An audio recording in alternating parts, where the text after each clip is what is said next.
a song as much as it's like it's kind of a weird shock to the cognitive system. It's only about 2 minutes or so that I'm gonna play here. So um, I think many of you may have already heard this, but just for the sake of being fun, I'm gonna play this really quick while we wait for the room to fill up.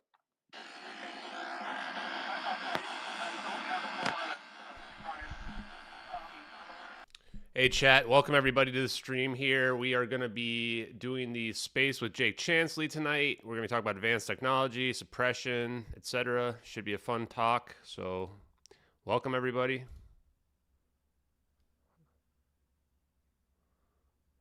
Let's see if we can get this working. How do I make this? Did that not work? I think I should be set as co-host, right?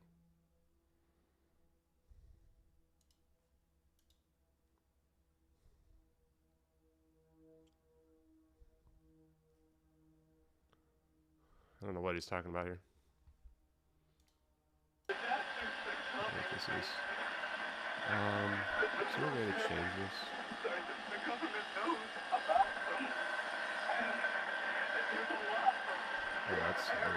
Oh, that actually is better.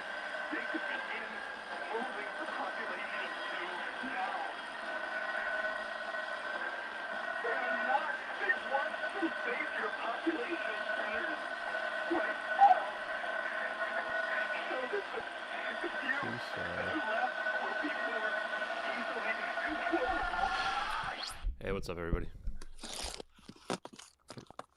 Always an interesting little song, if you want to call it a song. What's going on, Ashton? How you doing, I can't get bro? my voice to work.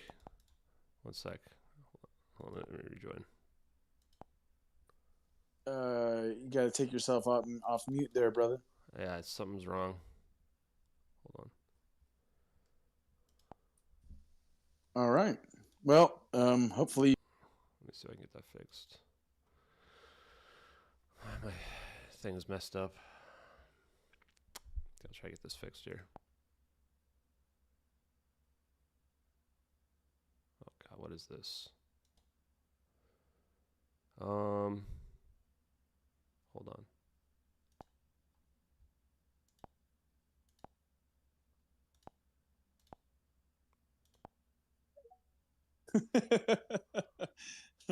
All right.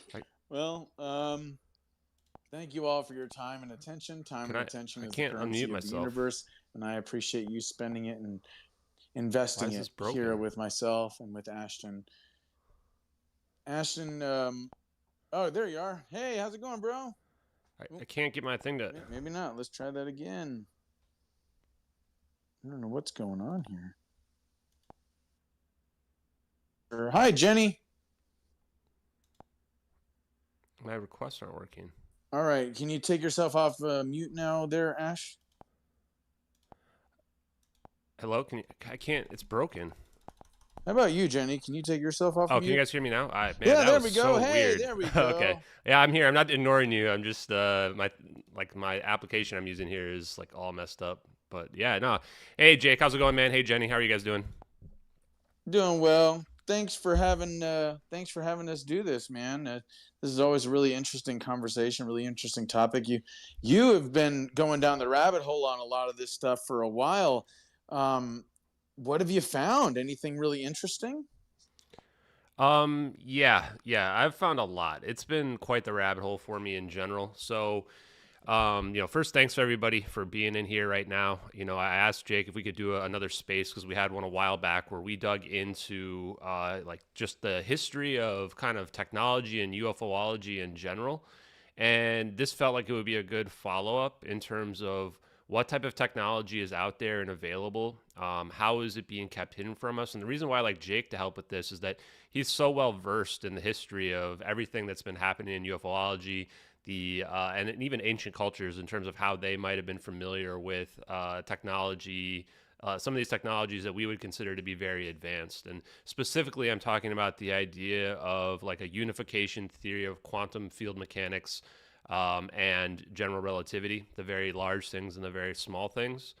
So what I'll say is that in my journey here, this sounds a little bit cliche, but I've had a bit of an awakening myself in terms of, as some people know, I've been investigating the MH370 case, and as the course of that, I've talked to a lot of engineers and scientists who are relatively connected, very smart people.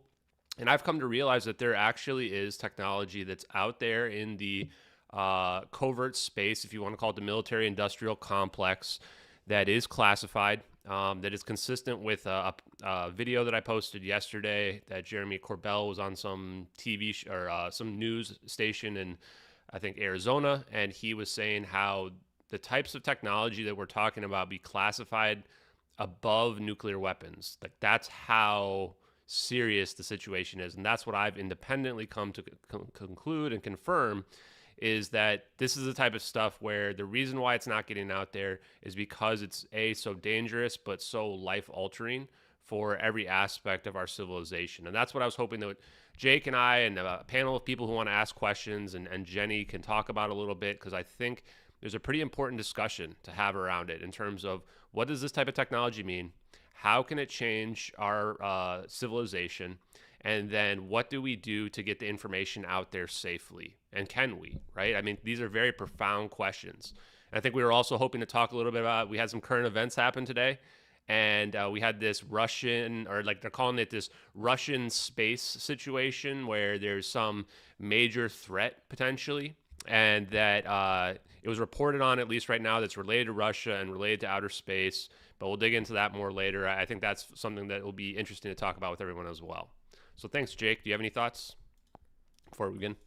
Oh no, dude, I think you covered it quite well. And yeah, this whole psyop of the Russian this and that and national security, and oh my gosh, these people and their freaking playbook is getting so old. They just keep running the same old plays over and over and over again. And it's like, what, you think that we're not going to figure it out? Like, come on, man. This is the same bullshit you've been feeding us for decades. And all that's ever happened as we've continued to trust you is we lose more freedoms, and there's a whole other new crisis that we have to freak out about right around the corner.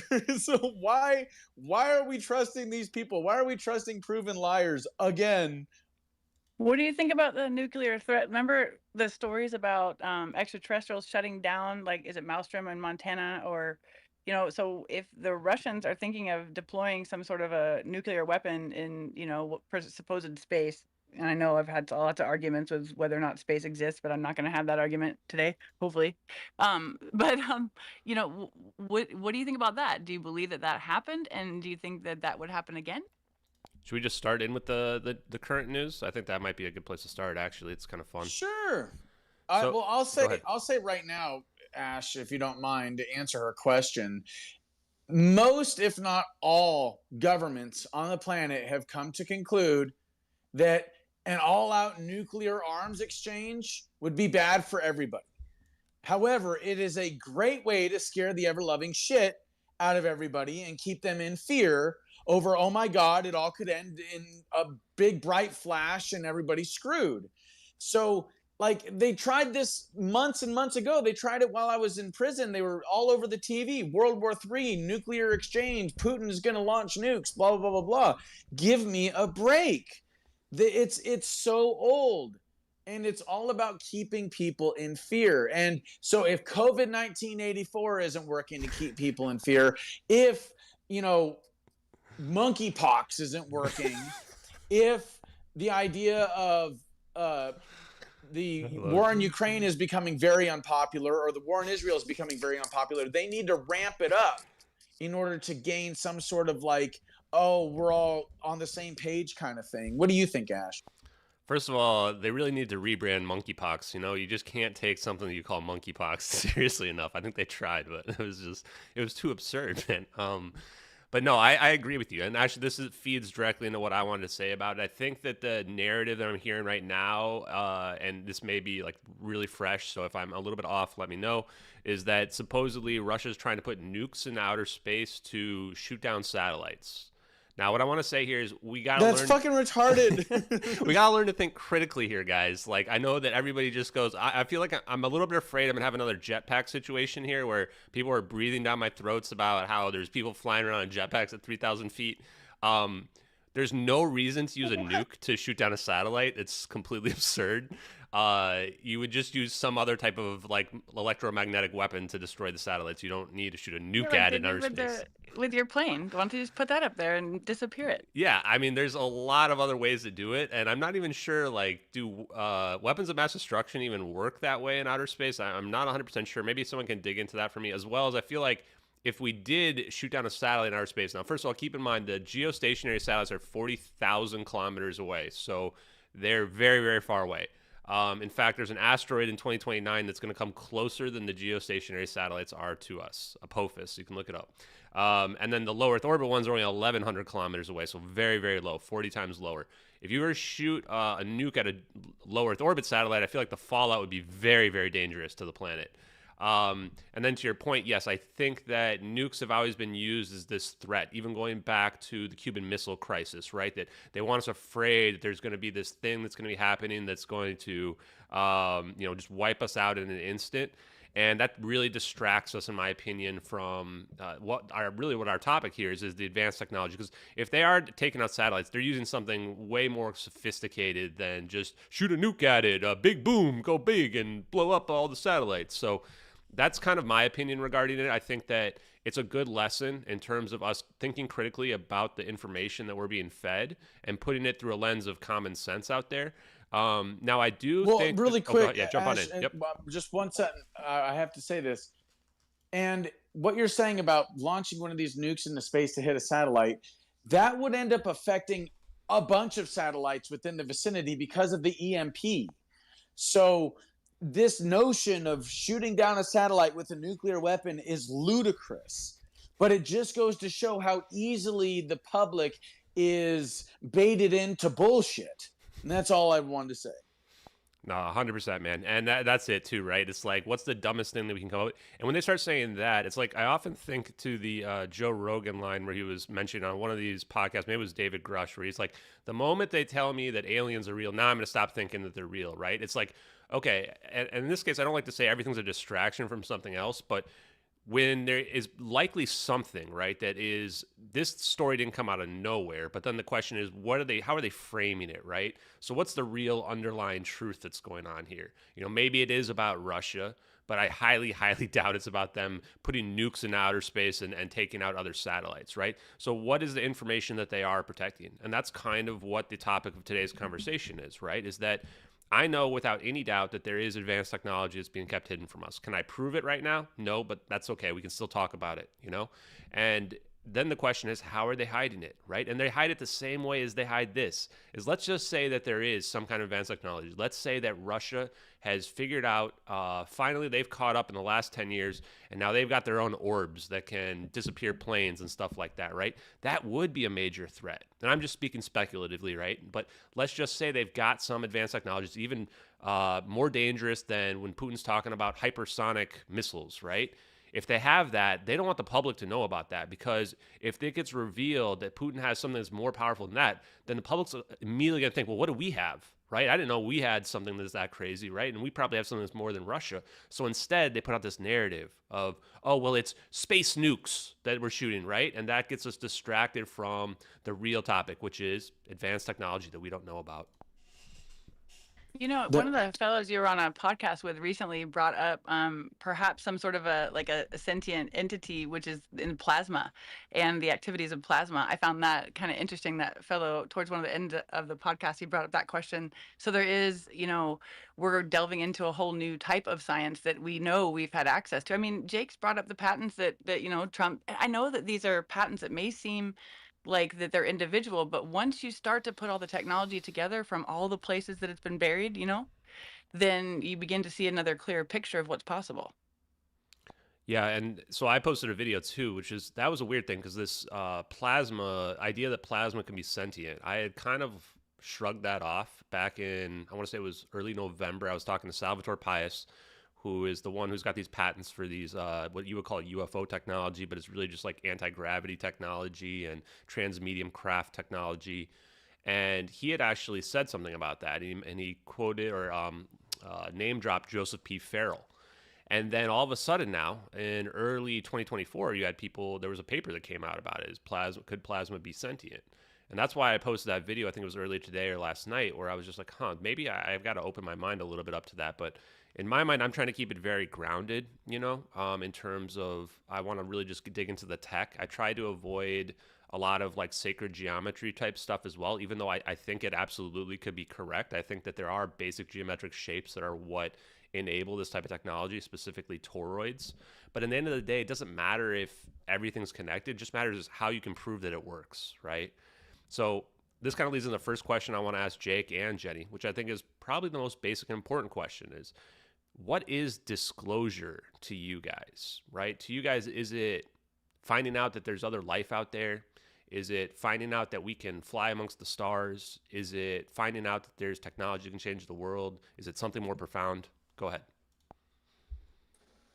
Well, I'll start by saying that, first of all, disclosure is the government, the less than 1%ers, the military industrial complex, the corporations, all of these people, essentially the deep state, admitting that they have been lying to the people for decades.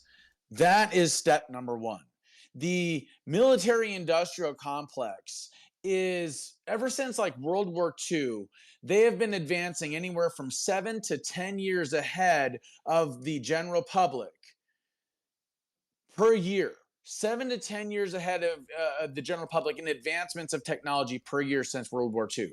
And it's been quite a long time since World War II, right? Or the end of World War II. What, a little over 70 years or something like that at this point? Or going on 70 years, more like.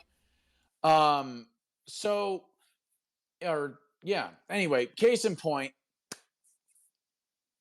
the technology that we have in the deep underground military bases, it is literally hundreds and hundreds of years ahead. There is a breakaway civilization underneath our feet in these dumps. So admitting to the American people and to the people of the world, all of humanity, that they've been lied to for decades, explaining what those lies were and what they were trying to cover up, admission of guilt for lying and deceiving the people is the first and most important thing. Otherwise, there's going to be a lot of confusion, even and especially when we start trying to disseminate the truth. Because if lies were used to cover the truth up, then the lies have to be admitted to be lies first and foremost. Then you can start disclosing the truth. Otherwise, there's going to be people that are like, well, no, this is the narrative over here. No, this is what we were told. No, this is what we were told, etc. So total transparency. The JFK assassination, MK Ultra, Project Monarch, cloning, geoengineering, stratospheric aerosol injections, 9/11, the Vegas shooting, the list goes on and on and on, right? These are the things that must be released to the public in full before any sort of other things are released to the public. They have to first admit their lies. Then we have to kind of do a dual disclosure thing where we bring people slowly but surely like one step after another and disseminate spiritual understanding and technological understanding, and how it is that the spiritual understanding and the technological understanding end up merging into the same field of understanding. And then we can get into like the technology we had in the early 1900s, like Nikola Tesla's Tesla Towers, Dr. Rife's machine and cures for disease, 0-point energy engines, the TR-3B, and then slowly but surely trickle it out as people begin to understand how that technology works. Then they will be able to understand step by step how more advanced technology works and how these things end up coinciding with communicating with angelic or demonic or interdimensional entities, higher levels of consciousness and all that stuff. This is why the spiritual stuff and the technological stuff have to be disseminated to the public in tandem and in step-by-step format. How do Yeah, you that's go justify ahead. that with national security and defense, knowing that our nation is one of the most advanced, supposedly?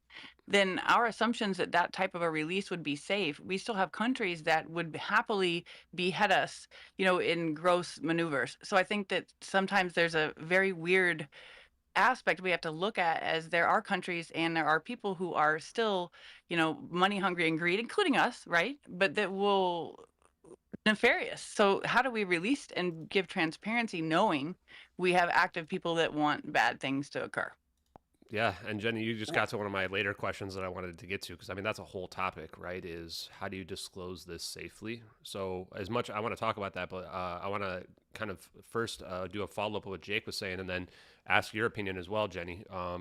Because I think that the reason why I like co-hosting with Jake is that Jake has this deep spiritual understanding as well.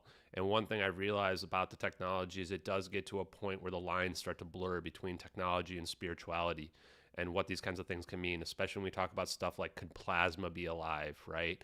Or so one thing that I wanted to ask Jake is, do you think disclosure to you has a spiritual component then? I mean, I think you kind of alluded to it, but in terms of like, there being a soul or how that impacts our lived experiences and what might happen to us, after we die. And then I'd also like to hear Jenny's opinion about what disclosure means to her as well. Yes, in short, yes. The two are essentially probing at the same invisible phenomena or the same interdimensional realm of being. So we talked in one of our previous spaces, you and I, that we did together, about this idea of the human being basically being plugged into or like a part of the very fabric of the universe itself, and how it is that we can go quantum to cosmic as far as like astral projection is concerned, because we are tightly knit into this quantum entangled whole. And then we said, but what they're trying to do with these craft essentially is mimic those same conditions that allow the craft to go quantum or cosmic based on a certain field surrounding the craft and enabling it to traverse the dimensions, both macro and micro, right? Mm-hmm. So if we understand that that is essentially the name of the game, that creating vehicles that do what it is that the human spirit or electromagnetic field are capable of doing, basically creating a craft that is able to blend into the very fabric of space-time itself the way that the human body does, then we're beginning to understand how and why it is that this technology does have a spiritual element to it. That the bioplasmic field of what they call the bioplasmic field or the consciousness field, the electromagnetic field of the human body, is transcendental. It is hyperdimensional. And that is essentially what they're trying to use these craft to do, is to breach into those other dimensions using metal and using electricity and volumes of energy that will allow it to transcend physicality and merge into these other dimensions that are essentially spiritual in nature. Good answer, Jenny. So, what is your thoughts on what does disclosure mean to you personally? Do you mean from our U.S. government? Just in any way you want to answer it, right? In terms of yeah, Tell the like damn truth. if you look at terms of like the UFOlogy sphere, right? They keep talking about disclosure coming, and I think I want to try to like define it for people because I think it's also first of all different for everybody as well. Jake basically said for him it's about the lies, and then it builds up from getting the lies out there and disclosing those, and then it comes to the element of where it kind of reaches all the way up to a spiritual element, which is somewhat consistent with this idea that I put forth of like starting with this foundation and working your way up. And then you get to the top level, which is this spiritual aspect of what all this type of technology can mean. What does it mean to you, So though? I've followed Greer for a long time now, and I've been part of the CE5. I've joined groups. I've had the app. I've watched the original movie Disclosure, which is when the buzzword kind of came around. And at one point in time, we trusted the government to tell us what we needed to know and to keep secret what we didn't in order to provide a safe environment for us to fill out the American dream and raise our children in safety and educate within institutions that were beneficial, right? To train our children for the next step in their lives. And since then, that's totally changed. So disclosure to me is no longer what it was before. I'm not going to trust the institutions any longer. What we already know that's in the public sphere should be validated. So the conspiracies supposed that are around, people should know the truth about the ones that have already been disclosed. And then I would imagine disclosure is if someone knows from either information that's gathered from the earth that we found and we've learned of technologies in religion and spirituality, in the innate human, abilities that we have for, remote travel, the release of space and time in our mind to gain information from this stuff, whatever we can do individually, it's a very fine line. And to be honest with you, I'm not the person to do it. It'd be the leaders of the world, and the ones who would know who was our enemy and who wasn't. I wouldn't be me, to be honest. So disclosure to me, it's not really a personal thing because there's so much that we don't understand about the world, and to assume that you should know it all is terrible because if you know it all, so does everybody else, and everybody else doesn't have the same intention. Awesome. Good answer, Jenny.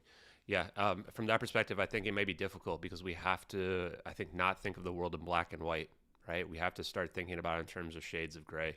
And that's where it gets really murky on some of this. But this is why I like this conversation because we're building up towards what you were saying earlier, which is how do we get this stuff out? We first have to define what it is that we're trying to do, right? I brought a couple people up on the speaker panel. I think, well, if you raise your hand, we'll call on you, but if you can keep it somewhat short as well. I think the plan here is to kind of get through some of the subject matter and then kind of open it up to a broader audience. But go ahead, Derek, I see your hand up. Hey, yeah, it's good to see you up here, Ashton. I remember a retweet of your video I did went viral, and I was happy to see that. So I wanted to just say, Jake and Ashton, what you guys are talking about when you're talking about the truth and the lie. The truth and the lie are always in the same line. And I'll quickly explain how that happens. NIST, the National Institute of Standards and Technology, that did the 9/11 investigation. Their statement about explosives at ground zero was, we found no evidence of explosives at ground zero. They didn't because they didn't look. So the truth and the lie are there at the same time. There were explosives, and many independent investigations found that nanothermite. So that's what I'm I don't want saying to is get canceled how from they do YouTube that. right now. But think about how that's been done to us on a large scale through the religious texts. That's why they can independently and confidently say it's the truth. The Luciferian agenda is always they have to tell you the truth, but Okay. they can also lie to you because they really rely upon manipulating you that you believe the lie always instead. So they have plausible deniability. Hey, it's not my fault. They did it. We told them the truth. That's how everything works. That's how you have to find, going back to the spiritual component, that's why you must find that spiritual aspect of you so you can see between the truth and the lie. You can discern between those two things. And Christ did a lot of those things. Just him saying, think about this. People believe that they were healed by him. Think about today with everything that's going on. There are people that are literally being treated for diseases they don't have because they believe they have it by the tens of thousands. We have people that are manipulated believing they're sick when they're not. And this is why some man could come up with such confidence that they believed in him. He disclosed the truth from the lie, from the mass formation psychosis that had happened at his time, which we also just experienced. And so he discerned at that time, if they believe in me, then they can heal themselves. That's why physician, heal thyself. That's why he said, do you believe I can heal you? Yes, Yeah, I do. Well, we're gonna have then to chill. according to your faith in me, you are healed. You did it, not him. Yeah. Oh, Amazing go ahead. how easily this takes place. So I just wanted to point that out and appreciate for the mic. And Jake, always good to hear from you. Yeah, and feel free to stay up here as well. I think that, like I said, we'll take some comments here and there, but we're going to try to get through the main bulk of it. So, but what I do want to reiterate a big point that you made, which is this idea of mass formation psychosis, and that's a term that came around during the COVID era a few years back as well, where I think this is something people need to really think about, because this is part of the way that they're able to lie to us, right? Is they just keep repeating a message over and over and over again. And then everybody starts to believe it, and it creates this feedback loop, especially with social media now, where then people start posting on social media. The politicians read social media and they go, oh, this is how I should react. And then it just kind of feeds itself and gets worse and worse and worse until you get to a point where I don't even know what's real anymore after that, right? And that's how we get to a point now with this technology where we've been lied to for so long, potentially, that now it's hard for anyone to understand what's true and what's even possible. And I think that And that's that's why I said that we have to start by admitting the lies. Yep, perfect. That's why we have to start there. Because if we don't admit, and look, good luck getting the government to admit that they lied to the people. Okay.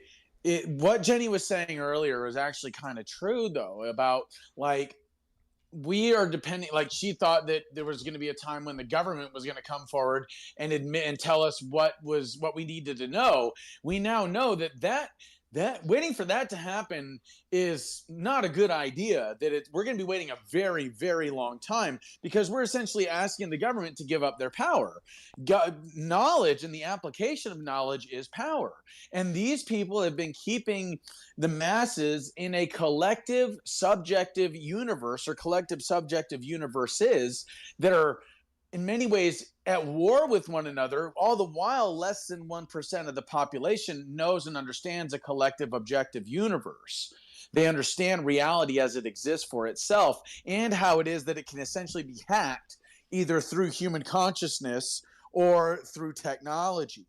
Hey, And Jake, your what? Congress, one of your big things with Congress is you were talking about this corporate messing around. It would seem to me that the corporate interest is one of the reasons why there isn't a mass disclosure, because business is coupled right next to information technology in the government.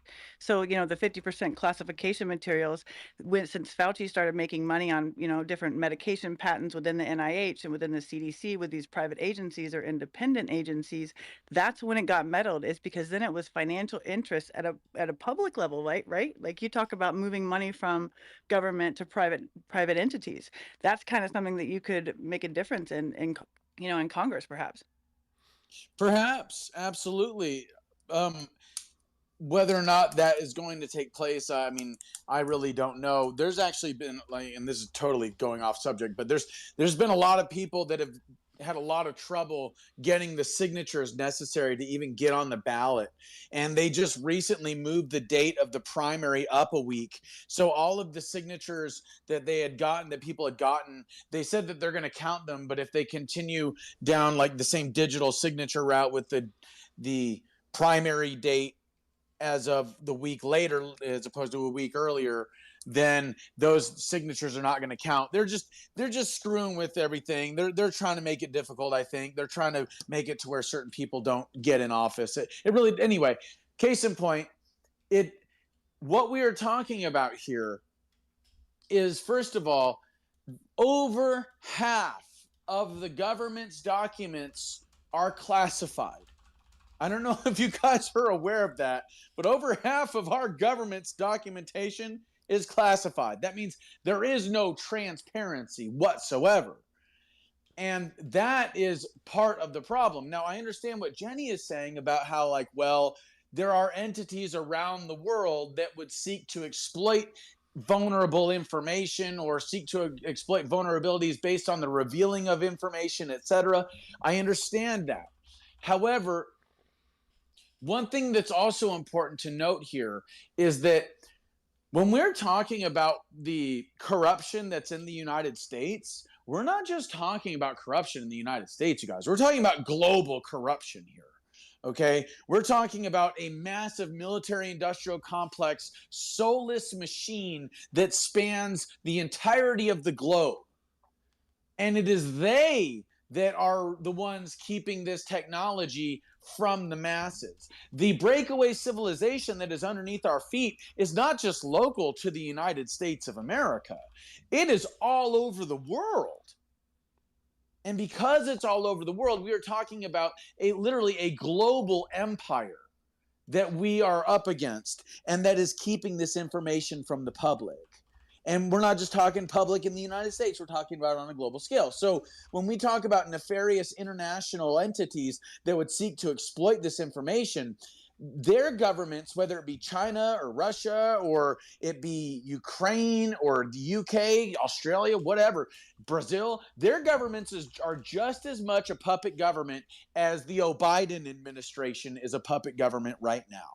And that is what is really important to grasp. That's why I was saying we have to start with what are the lies. Release all the JFK files. For example, release all the JFK files. No ifs, ands, or buts, no redacting. Release the files so that we know what's true. When it comes to like 9/11 or something, or it comes to the Vegas shooting, declassify it, release it, give it to the public. Don't fricking hold it back. Then we can know what's real and what's false. Release the MK Ultra stuff. Release the Project Monarch. Release the stuff we have on human cloning. Release the stuff from Dulce and Los Alamos. These are the kinds of like research studies that, I mean, shit, the CIA has already come out and said that remote viewing and astral projection is real, and people are like, oh, what did Kim Kardashian say last night? Can you believe that? Can you believe she got another Botox injection into her ass? You know, it's like, come on, man. They just admitted to you that you have superhuman capabilities, that you're able to like fly to, you know, Jupiter or to other dimensions, and you're all worrying about Taylor Swift kissing her boyfriend at a rigged Super Bowl. Yeah, I was going to jump in and say that, you know, the whole Taylor Swift thing too, right? It's like, it's just bread and circuit or whatever, bread and circus for the masses. It's just entertainment, right? It distracts us from the stuff that we could potentially be thinking about. And just kind of bring it back as well is that, you know, I'm considering, or I'm not considering, I'm going to make a post too about my own awakening to this stuff, because it's kind of transcendent in the way you realize when you find out that there's technology out there that's so advanced that it could change every aspect of our civilization. It changes you as a person. You start to have this motivation where it's like, I don't really care about what's on Netflix anymore, or what the next video game that's coming out, or which celebrity's talking to which other celebrity. It's like, all I want to do is learn how the science works now. All I want to do is figure it out for myself and figure out how we can get it out there to the public where we can actually make a difference in this world. And that's what I kind of want the message to be for everybody out there who's listening. Now, real quick, Tupa, you've had your hand up. Did you want to talk about what disclosure means to you? Because I'm actually curious what it means to you as well, sir.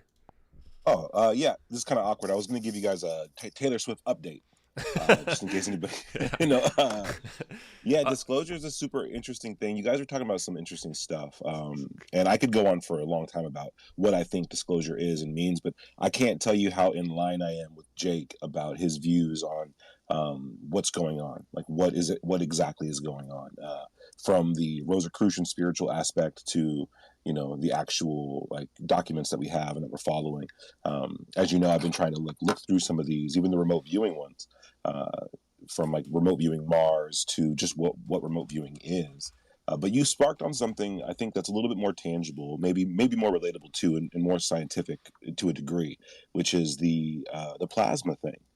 Now, I'm just going to reference a couple names and what they do, and I think you guys should all look into it yourselves. And Salvatore Pais has talked about this, and one of those guys is Anthony Peratt, and he's a plasma physicist. And what he found years ago was that the petroglyphs found all over the world, carved by man, the symbols are kind of universal. And he is a plasma physicist. He just happened to be looking through some of these symbols, and he realized that all of the ones that are universal across the world are shapes of plasma formations that would form naturally. And lots of theories have been built on top of this that talk about plasma cosmology. There's a great documentary by a man named David Talbot called Symbols of an Alien Sky, and it talks about how these plasma formations are on a grand scale, not just a small one.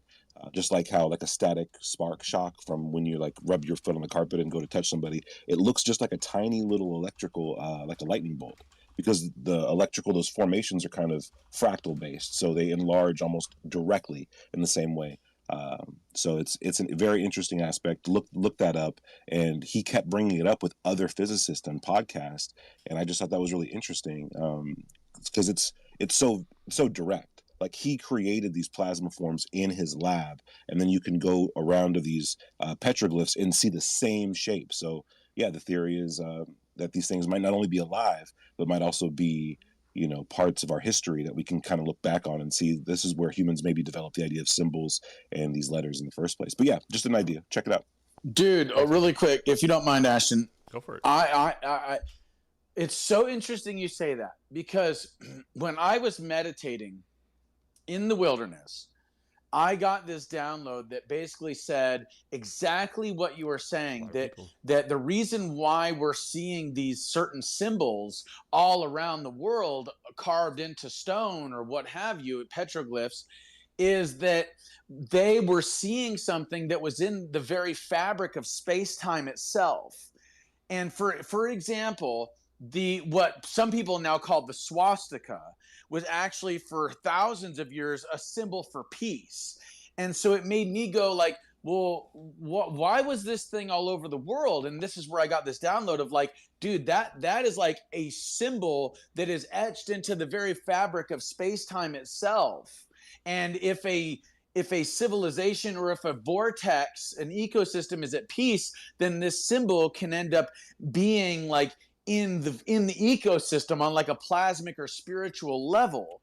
And these ancients were able to perceive it because their third eyes were open, their pineal glands were open. They were able to perceive dimensions beyond the five senses, beyond physicality. So you saying that just verified, and this is part of why I tend to just go with what it is that God shows me in these revelations that I have, because they always turn out to be fucking true, and it's so cool. Anyway, I'm sorry. Go ahead, Ashton. No, that's great. I love you guys having that connection right there as well. Prometheus, I saw you kind of coming up to speak. If you want to go ahead, just try to keep it brief, but go ahead and give us your thoughts as well before we move on to the next topic. Hey guys, good to see you, Jake, Jenny, Ashton, Derek, everybody here. Man, I'd rather be not doing anything else on a Valentine's Day than spreading the love with my fellow truth warriors right here on stage. Yeah, but Prometheus, I think I should be like a good girl here for all my ladies down there. If this means you guys aren't like busy right now, does that mean we should put you on like a singles list so you guys could like DM me? I'll try to help you out, ladies, with any of these fine gentlemen that are up on the stage.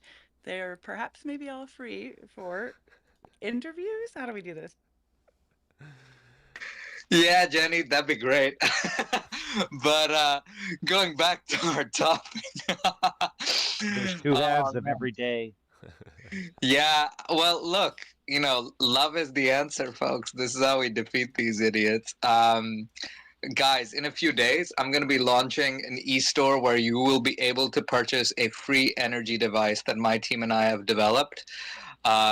You can attach Bitcoin miners to that shit, and it'll perpetually, you know, generate income for you. So I'm just sharing as someone who's not just talking about this stuff, but actively working on this with a team. I've got some great physicist friends who are helping me and engineers as well.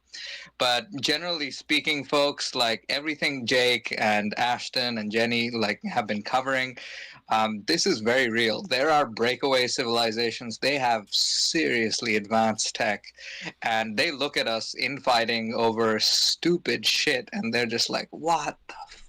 Like, why are these, you know, surface civilizations still, you know, archaically bombarding one another over this shit when there's a universe out there, okay, of billions and billions of kilometers unexplored, okay, with God knows how many other amazing other civilizations and horizons of physics and, you know, all of this stuff that they explore in amazing shows like Star Trek, like the best of Star Trek. There's some crappy episodes in there too, but you know, the best of Star Trek and you know, all these or Stargate.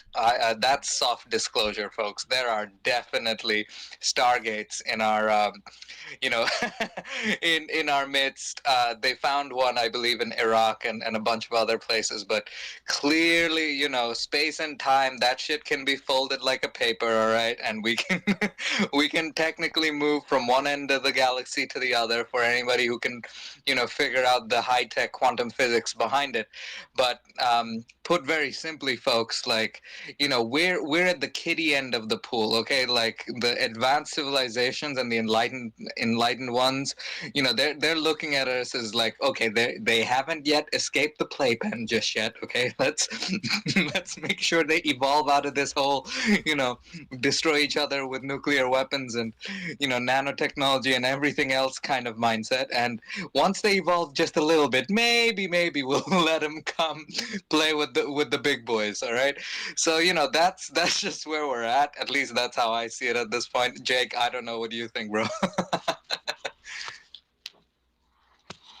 Well, thanks for your thoughts, Prometheus. No, I appreciate it, man. And I think, we're going to dig more into that. It kind of leads into the next question here as well, which I want to keep this flowing, which is like, how advanced do we think the military-industrial complex is? Has it really achieved breakaway status? And I guess I'll start with my opinion, which is that I think it is like at least 50, maybe 100 more years than we are advanced from the public perspective. Jake was saying, I think that he says that as we have been progressing every year, the military-industrial complex has been progressing by several years. And that does, in my mind, lead to a level of breakaway civilization tech. And you also kind of have to look at it through the paradigm of how much it would change our civilization, right? If we would have the capability of over unity, which I know for sure is real, and I think that's something Prometheus was bringing up, then yes, that alone would change basically everything. Same as potentially room temperature superconductivity, as well as other stuff that's even harder to believe, in terms of being able to move at or faster than the speed of light, have faster than light communications. All of this stuff is huge. And so you can understand why someone would hide it. Going back to the comment I was making earlier about like Jeremy Corbell mentioning it, is that whoever gets this technology first, game over, you win, right? And then at that point, you're just trying to prevent all the other adversaries from catching back up to you. And that can explain then part of the reason why they might keep it hidden. Jake, Jenny, what are your thoughts? Well, I totally agree that, but this is also why I think that we have to come to the realization that and I'll tell you why it is that I'm saying that what we're dealing with is a global phenomena, global corruption, a global breakaway civilization. If you take, for example, Antarctica and the treaties that they have in Antarctica, and how all nations are basically allowed to go to Antarctica and do whatever and basically have a seat at the table, and everything is kept secret, then we can get into how it is that it actually is similar in outer space as well. That it's basically international territory. We're not warring over it. Everybody's coming together and just sitting at a table agreeing with each other. So what we are dealing with when it comes to this military industrial complex is a global phenomenon. The Swiss Alps are filled with holes like Swiss cheese with these deep underground military bases. Ukraine is filled with deep underground military bases created by the Soviet Union. Everywhere the United Nations goes, they create, especially in like third world countries and stuff, they create these underground bases. They create these infrastructures whenever they move in. It's the same thing with the UK.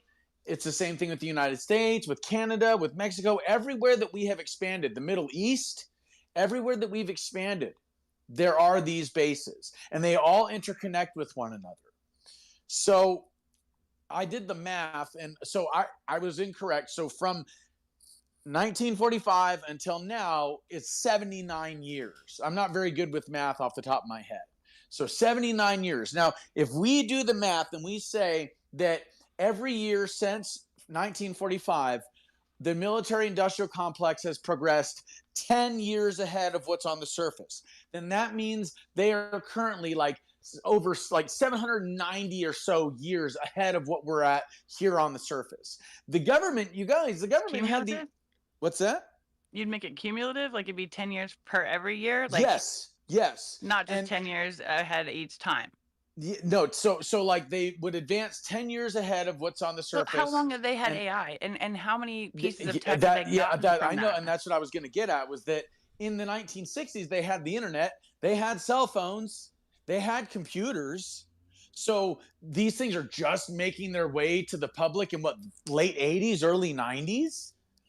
How long have they had it, and how many advancements have they taken with it that where they feel comfortable just disclosing it to the public and be like, oh yeah, the kids can play with that, we've got this much better thing over here, right?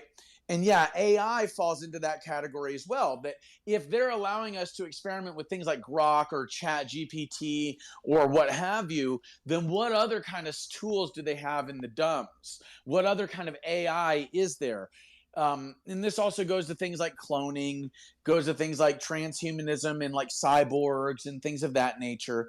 Now, if we say, for example, that these 79 years, they've only been progressing at 7 years ahead of the surface, then that still puts them 553 years ahead of anything that we have. And if we look at the exponential rate at which just the technology on the surface has grown, then those hundreds of years are actually in many ways like light years or thousands of years ahead of anything that we can possibly conceive of, because as they build upon, say, for example, zero point energy and TR3B level technology, which they had in the 50s and the 60s, as they build on that technology, they're going to get to a next level that's even better, even greater than that technology. And then from that technology, they're going to build something even better and even more intense, even more mind blowing, even more physics defying, et cetera, et cetera. So those 553 years or those 790 years are so far beyond the mental reach of the average individual that's living in an illusory world where they are like obsessed with who Taylor Swift is dating, or who when the Kardashian Keeping Up with the Kardashians comes on again. Those people are living in an illusory world, and that's why it's going to be difficult for disclosure to take place unless we first admit where the lies are coming from, and then we start to disseminate the spiritual and the technological advances that have and research that have been done kind of in tandem with each other. Ashton, do you mind if I ask you a question real quick? Yeah, go for it. What do you think about the Beyond Majestic? Off the panel, who up here has seen that, and is there a percentage you'd agree with that movie? I haven't seen it, but can you just tell me what particular aspect Beyond of it you want Majestic, to know about? it's basically Yeah, the I know secret about space it. program. It basically defines the secret space program. It goes back many years. It has the 20 in back. Corey Good's on there. They say that we have civilizations all over the place. We first began with a submarine, which that's when we began to fly and use. So it's extremely advanced. They blame the trillions of dollars missing in the 9/11 on that program. So it's basically a very highly developed interplanetary whatever. Yeah, honestly, like I was saying in the beginning, I start from the ground up and work my way up to it. So the reality is I don't know how much of the stuff that gets to be really unbelievable is true, but I know already that some stuff that I would have found unbelievable even less than a year ago is true. And so it makes you wonder how much of it is stuff that they're trying to throw out there to distract us from stuff that's more grounded, or how much of it is really possible. I think that I keep my mind open to everything that's out there, especially if you're talking about the ability to move faster than light. I think like Prometheus was talking about folding the paper and now being able to travel anywhere. If the thing is, once you open your mind up to the idea of a unification theory that allows for there to be an extra dimension, if you want to think of it, or a matrix, underlying matrix, now you can start to do stuff that would seem like cheating, that would seem impossible to anybody else who's trying to stay really grounded in what they see out there. So yeah, I think that some of that stuff could be possible, but to me, it's really one step at a time. What I know for sure is that there are some concepts out there that people think are impossible that are not, like over unity. I also very, very strongly believe that faster than light communication and faster than light travel are possible, all because of the same basis of there being an extra dimension out there, that space itself is not empty. And if space is not empty, then you can collect energy from the vacuum of space-time. Beyond that, what I would say is that the people, and this is kind of something I was going to talk about later, but I think it's a good time to bring it up, is that the people that know about this stuff have no incentive to let everybody else know. If you're getting paid millions of dollars to sell these types of devices or research this technology, you don't give a crap about what people on Twitter, on social media, people on the TV think is real or not real, or that type of stuff. And that's probably part of the reason why is kept hidden. And this is the part too where, like, I want to be careful about when we talk about stuff like a deep state and what have you. I do think that there is an administrative elite that does hold back a lot of this information. But I think we also have to look in the perspective, again, it's not all black and white. Is that everybody's got their own individual motivations and what they do. And then when you add it all together, then it leads to this pretty toxic type situation where you can't get the information out anymore and no one has an individual interest in doing it. I even partially think that I might be somewhat being used in a way where the people that do want the information out, they don't want to be the ones to put themselves out there, the ones to be attacked, where it's like they want the people like us in this chat right now where we're doing it for them, right? Where we've been told information that this stuff's going to be true. We've seen it. We've read papers on it and helping to get this information out there. We might be getting indirectly used as soft disclosure, if you want to think of it like that. Have you found stuff, Ashton, in your research that just kind of happened upon you that you don't know really how you found it, but you did and it added a lot to your research? Not so much that way, but there's definitely been situations where I've had engineers and scientists coming up to me, reaching out to me, or connections that almost feel fated to run into. One of them in general was when I was watching this APEC panel on the alien scientist, who, if you guys haven't checked out Alien Scientist YouTube, I definitely recommend checking it out. He has really awesome panels with people that are like literal, like government engineers and scientists. And one of them I remember is now one of my good friends, Dave Rossi. And I'm staring at him, watching him on this panel, and I can just tell right away from listening to him that he knows more information than probably most people know. Like, just from the way he's talking, the way he's presenting himself, the stuff he's talking about. And so I'm like, I got to talk to this guy. And I remember going to my Discord being like, hey, I want to reach out to him. I want to see if I can get him on my Hard Truths podcast. And next thing I know, I'm getting a message from a Dave. And it turns out I had already been text messaging him. He was messaging me under a different name. And I'm going, wait, what? I'm like, you're the one I was just trying to get in touch with, right? So it's like those kind of connections, and the same kind of thing I had to happen with Salvatore Pais, right? Or the same thing where Bob Grenier is sitting out here doing low energy nuclear reactions. And it turns out he's hanging out with Malcolm Bendall, who's talking about vortex generators. And now I literally posted a paper, guys, that shows COP greater than 1. That's coefficient of performance greater than 1. We're talking about literal total energy output higher than the energy that's being put in. And it's just a matter of understanding what those papers mean in terms of layman's perspectives, right? And then just kind of figuring out, okay, well, if we extrapolate that, then what can that lead to? I personally believe that coefficients of performance much greater than 1 are possible, not just 1.05 like that particular paper.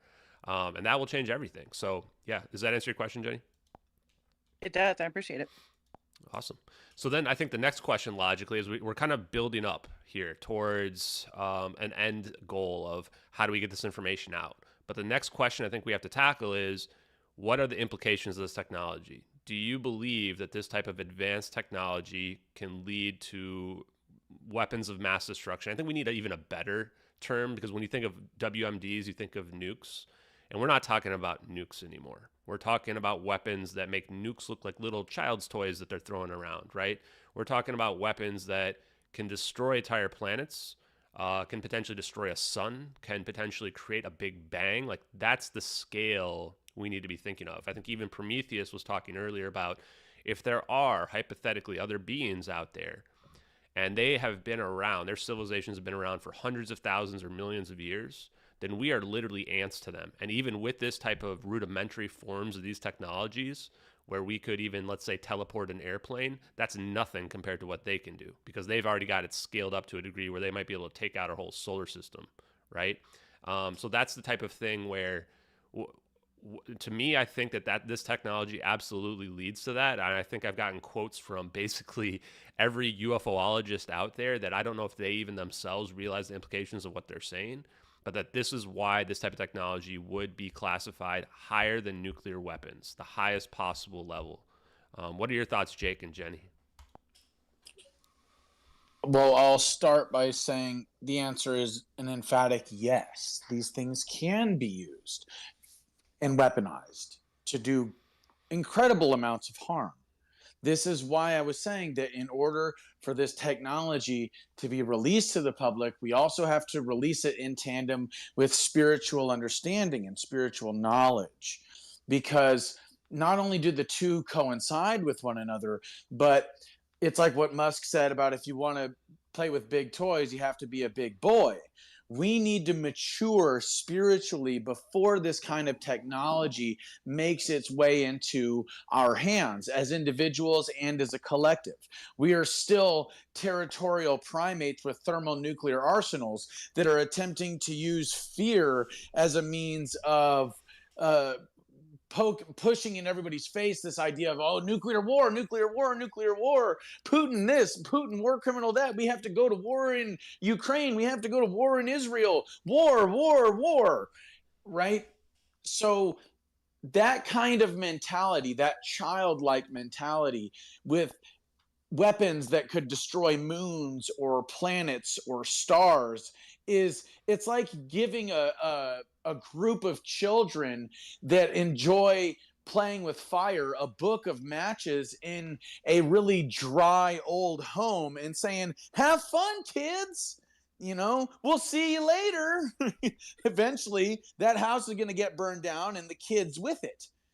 So, and then eventually that will also spread to the forest, especially if that cabin is like, out in the middle of the woods, you're going to get a forest fire.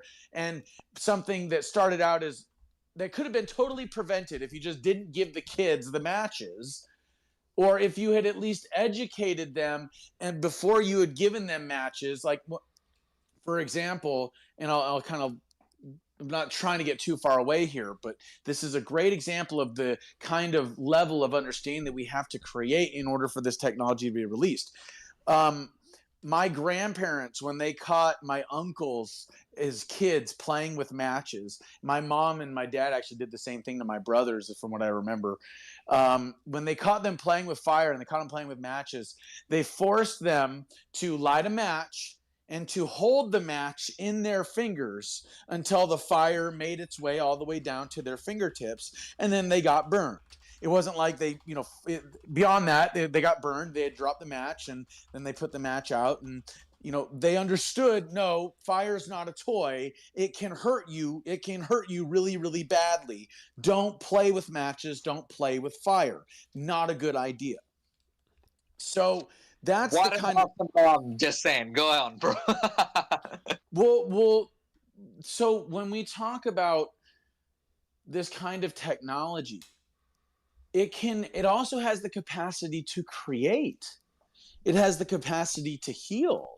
It has the capacity to literally allow us to colonize other worlds and terraform places like Mars and turn it into a paradise. It has the capacity to do incredible things beyond our wildest imaginings, not just destroy. But the question is whose hands are the technologies in, and what kind of research is going to get funded? If it's the military-industrial complex, well, what does the military-industrial complex do? They go to war, they fight, they kill. So then if it's in their hands, what are they likely going to do with that kind of technology? They're going to weaponize it. If it's in the hands of somebody that's like a botanist or somebody that is like an artist or some sort of like an engineer or something, then what are they going to do? They're likely going to create with it.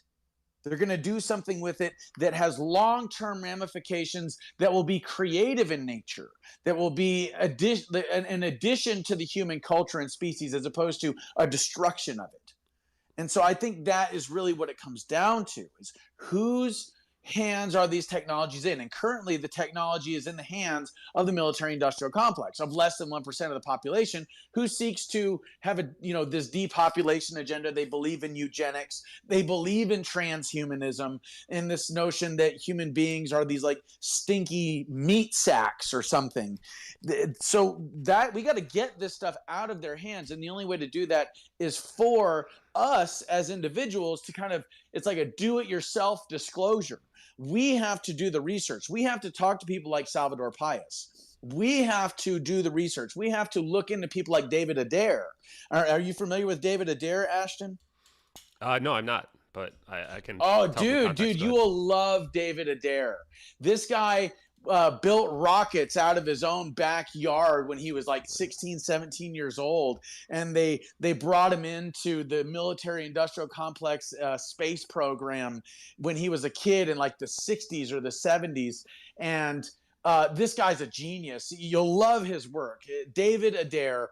He's also really kind of funny too. Some of his stories are freaking hilarious. Like he talks about how he was brought into this like hangar where there was this craft that was like a gigantic metal being of sorts that was reflective, and it was like reflective not just of his image but also of his emotions and stuff like that. And like he could go up to it and it could like react to his vibes.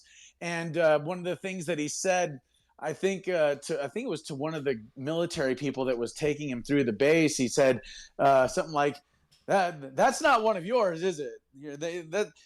This isn't from around here, huh? And they gave him like this stern look because they're, he's taking it a little lightly, but he was a 17-year-old, 18-year-old kid, something like that. But you'll love him. Anyway, he talks about the secret space program a lot too. Yes, there is a breakaway civilization. Yes, these tools are being used to hold the earth hostage, to hold humanity hostage. These technologies, like what you're talking about like infinite amounts of energy or the ability to time travel and stuff like that, they are being used in these higher dimensions to manufacture a timeline where these less than 1%ers stay in power, where these technologies are used to keep humanity hostage the way a gun can be used to keep a person hostage. These technologies are being used to keep the planet hostage. So we have to do it yourself disclosure. We have to get this information out there. And the only way that we can do so is by understanding how the technology works. Yeah. I think that's a good, nice little speech there. I appreciate that, and I think that you're right in terms of what it takes to get the information out there. As if I summoned him, actually, Dave Zed just jumped up here on the speaker panel. I want to hear his thoughts as well in terms of what the dangers are of the technology in general, or anything else he wants to say regarding what we were talking about. So, welcome, Dave. Nice to have you up here, buddy.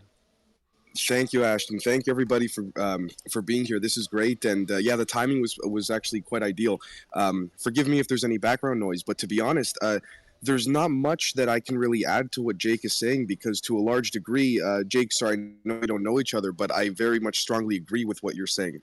For me, I'm more of a technical person in terms of finding a way to explain the correlations between the example of how a human or a person would walk, or Mr. Adair would walk up to the craft, and there would be this sort of sympathetic resonance. But in terms of the overall, I guess you could say, landscape and dynamic of how things are going and the battle that is still ensuing, I can only say that I just want to double up with what Jake has been saying, essentially.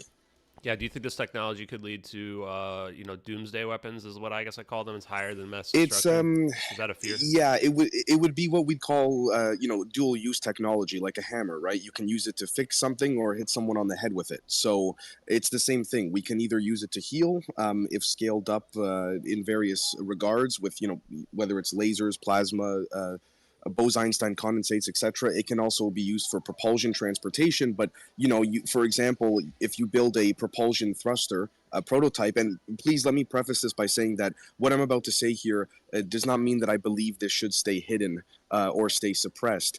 With that said, though, the other side of that is all it takes is someone who is not, dare I say, spiritually mature, to have their girlfriend or boyfriend call them up and break up with them, and they turn that thruster sideways, or they make it handheld, and they blow up someone's house with it. It's that genuine of power. The density is that strong. And if I could say very quickly, what I'm about to say here was calculated and proven theoretically, and then the experimental discoveries were later classified on this. But Richard Feynman and John Wheeler, amongst some others as well, calculated that there's, based on the 0-point energy concept, there's enough energy within the size of a coffee cup to evaporate the world's oceans if one would be able to tap this energy experimentally. And so, again, this just goes to show that there's more than one way to skin this cat, for better and or worse. So that's where I would stand with that. No, that's good. And I think that goes to our next question and kind of thought process too, which is that then how do we disclose this type of technology? if it does have these huge implications of weaponry, right? I think that this kind of goes back to the space where I think I first met Jake. Oh, no, it wasn't when I first met him, but a space that I had with Dr. Greer, and Kim.com was in there. And I have respect for Kim.com, but this doesn't paint him in the best light. Is that he asked Dr. Greer, why don't the aliens and beings just give us the cure for cancer? Because the reality, too, is if you look at the interview that Jesse Michaels had with Hal Puthoff and Eric Weinstein, even Eric Weinstein says it's a Pandora's box, right? It's not a situation where you're just giving someone the one specific fix for the one specific ailment, right? It's a situation where you need a unification theory of quantum and macro. And when you've got that, now all this technology starts to leak out. It's like Dave just said, is you might have a medical healing device, you might have an over unity device, but now you turn it sideways and now you've got like a rail gun, right? Or something much, much worse. Yeah. So what are your guys' thoughts in terms of how do we disclose it without either revealing the classified information? Because I think that, or the dangerous stuff, and this is what Dr. Greer responded, said, when I asked him if it could lead to that, he said, yes, it can lead to doomsday weapons, but that we'll just keep that stuff hidden. How do you do that? What are your guys' thoughts? Dave, do you want to start? I know you were jumping in, and then maybe go to Jake. Sure. I don't. To be honest, I don't claim to have the answer here. I, to a very, very, very minimal degree, I can understand many decades ago why it was decided to be sort of put on the shelf, but that also doesn't mean at the same time that it should have been put on the shelf for as long as it has. So, um, it's tough. It really is, because the thing is that when one accesses this 0 point energy, or this what the Germans called in the 20s and 30s under Heisenberg, the Zitterbuergang, speaking to the notion that everything that we think of as empty space is actually at the quantum micro level constantly oscillating. So when we think of something like that, and we think of the possibilities that can come from that, I very respectfully but strongly disagree with Dr. Greer when he says, well, we can just keep the railgun stuff aside, because again, I'm not looking for anyone to blindly believe me, because if you guys haven't seen it yourselves, I don't expect anyone to do so. So take this with a grain of salt. But some of the things I've seen experimentally in the laboratory, with a couple of additions to some amplification of a resonant frequency, by taking a certain experiment under the conditions of, say, a few hundred hertz, and then amplifying that up into the gigahertz range, or you begin to it gets very dangerous very quickly. And so it's not that simple as to simply say, well, we can bring the healing stuff out, but we can keep the weaponized stuff aside, because all it takes is an electrical engineer or even a garage inventor to say, wait a minute, if I just attach an amplifier, a couple of RLC circuits, and a few things here or there, all of a sudden I've turned this microvolt quantum healer into a literal directed energy weapon. I mean, we've seen, for example, I'll finish with this. We've seen people in the past from DARPA who have publicly gone stated, like Dr. James Giordano. He started earlier than others discussing this in terms of coming out in 2017, 2018, 2019. You can use the garbage bin lids to actually reflect some of these beams and utilize as a direct energy weapon. So it really becomes that simple once you have the access to this technology. And so that's why I do differ with from Dr. Greer in that aspect. It's not as simple as just saying, hey, we can put this stuff aside and bring this stuff out. It's not that easy.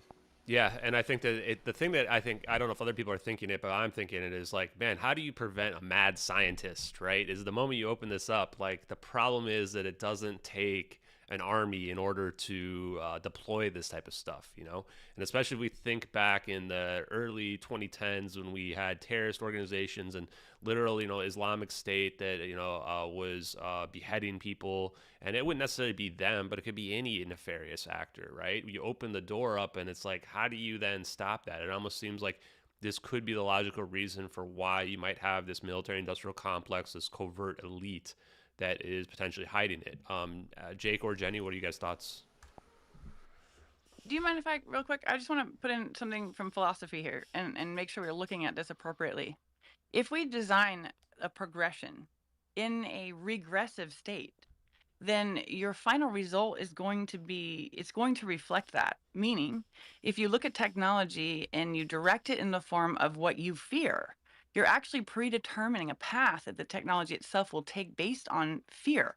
So from just looking at like, development of humanity, which direction can you go based on the fact of a boogeyman around every corner, and where will that lead you in the end? So philosophically, just look at a creative state and then like a fear state. It's completely different in the way and means which we do things, like we have, where all of our money has gone to technology for war, for things that we fear. So the new society, based on what Jake is talking about, where, and I believe 2000 and wherever, really somebody did a self-disclosure that it is time for us to begin within and learn the powers that we have, an internal locus of control to deal with the technology we're going to be seeing. So I think in essence, we have been preparing of this age of enlightenment, when in actuality, it's just gaining control over yourself and your thoughts and your emotions and acting accordingly.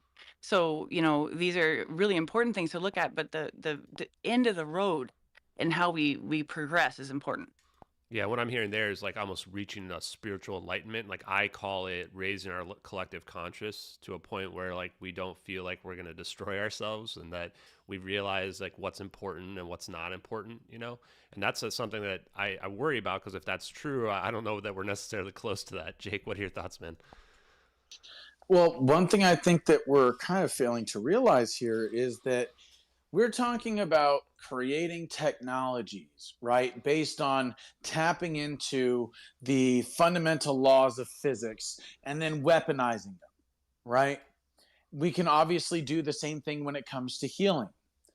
Now, if we also factor in what we were saying earlier about how we're attempting to create craft to do what it is that the human mind, body, spirit complex can already do on its own, then I think we're failing to realize that we have the capacity to do many of the things that are currently being weaponized as far as technology goes, but these abilities are being suppressed by suppressing our consciousness. Now, that may seem a little far out there, but think about it.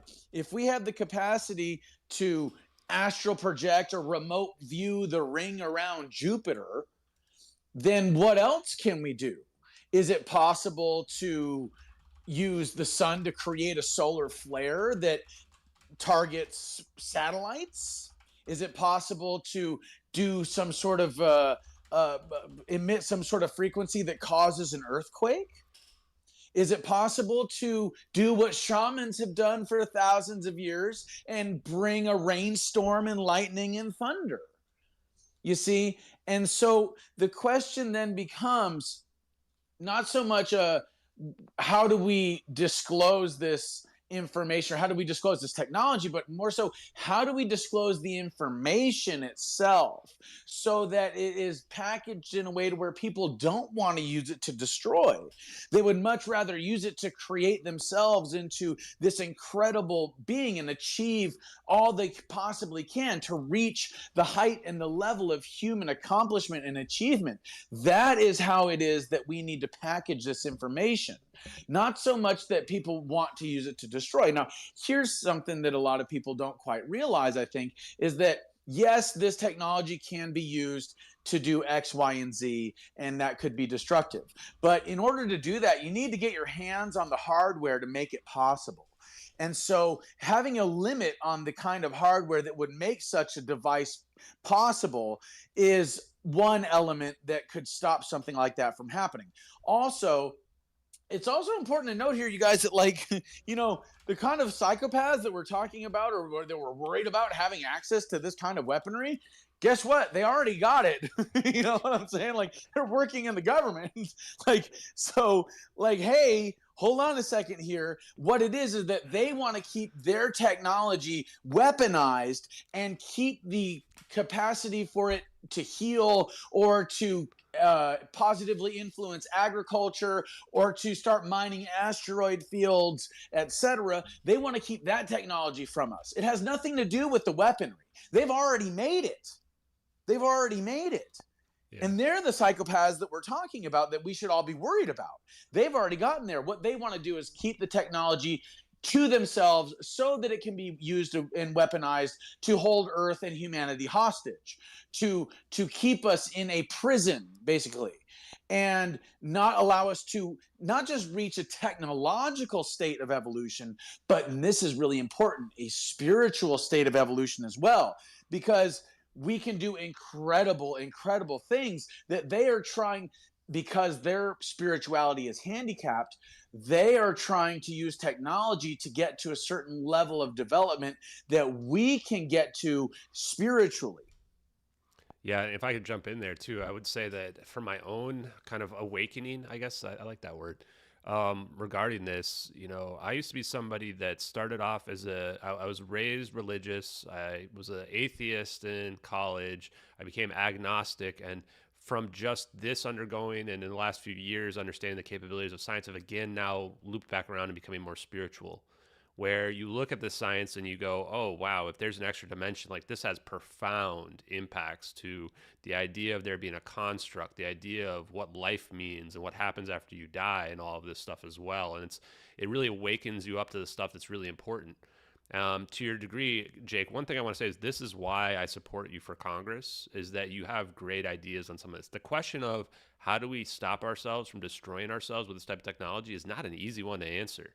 And you said we put limits on the hardware, right? That's the way we do it. That's the way we do it with nukes as well, is we try not to let people have plutonium or whatever the requirements are in order to create the weapons. We can also potentially create detectors where if somebody's making a gravitational wave or something, we can go figure out where that is and go knock on their door, right? They might already be doing that for all we know. So I think that there are things, and you have to kind of think outside the box on that type of stuff. So those are really great thoughts. And then the next logical question is, okay, we've now addressed that there's this technology that's being kept hidden.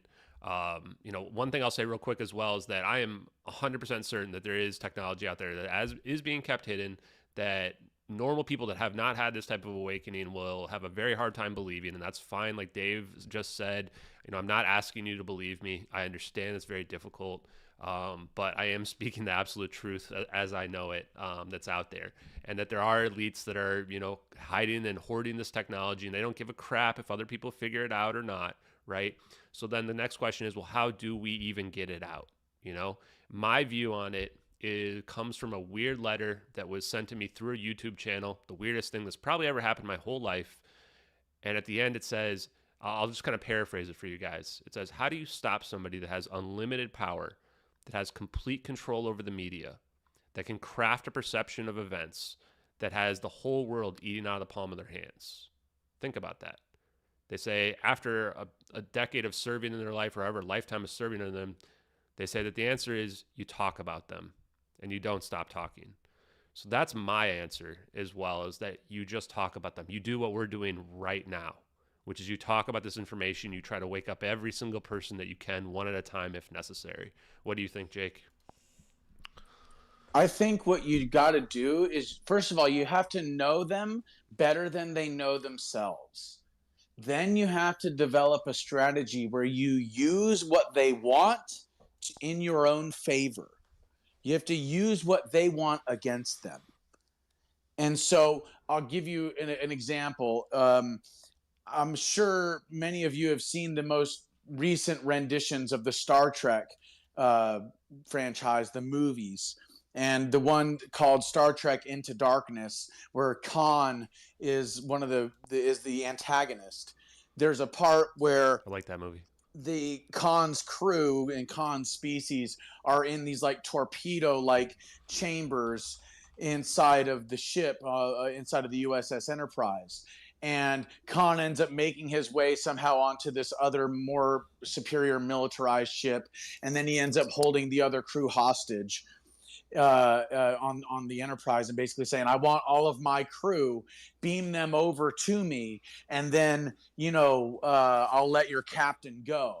He held Kirk hostage. And so what Spock did is he removed, spoiler alert, Spock removed all of the crew, all of Khan's crew from these torpedoes, and he activated all the torpedoes so that way when Khan used the beam me up Scotty teleporter to move all of these torpedoes that he thought had his crew in it, he was actually moving a bunch of torpedoes that were rigged to blow over to this other militarized superior vessel.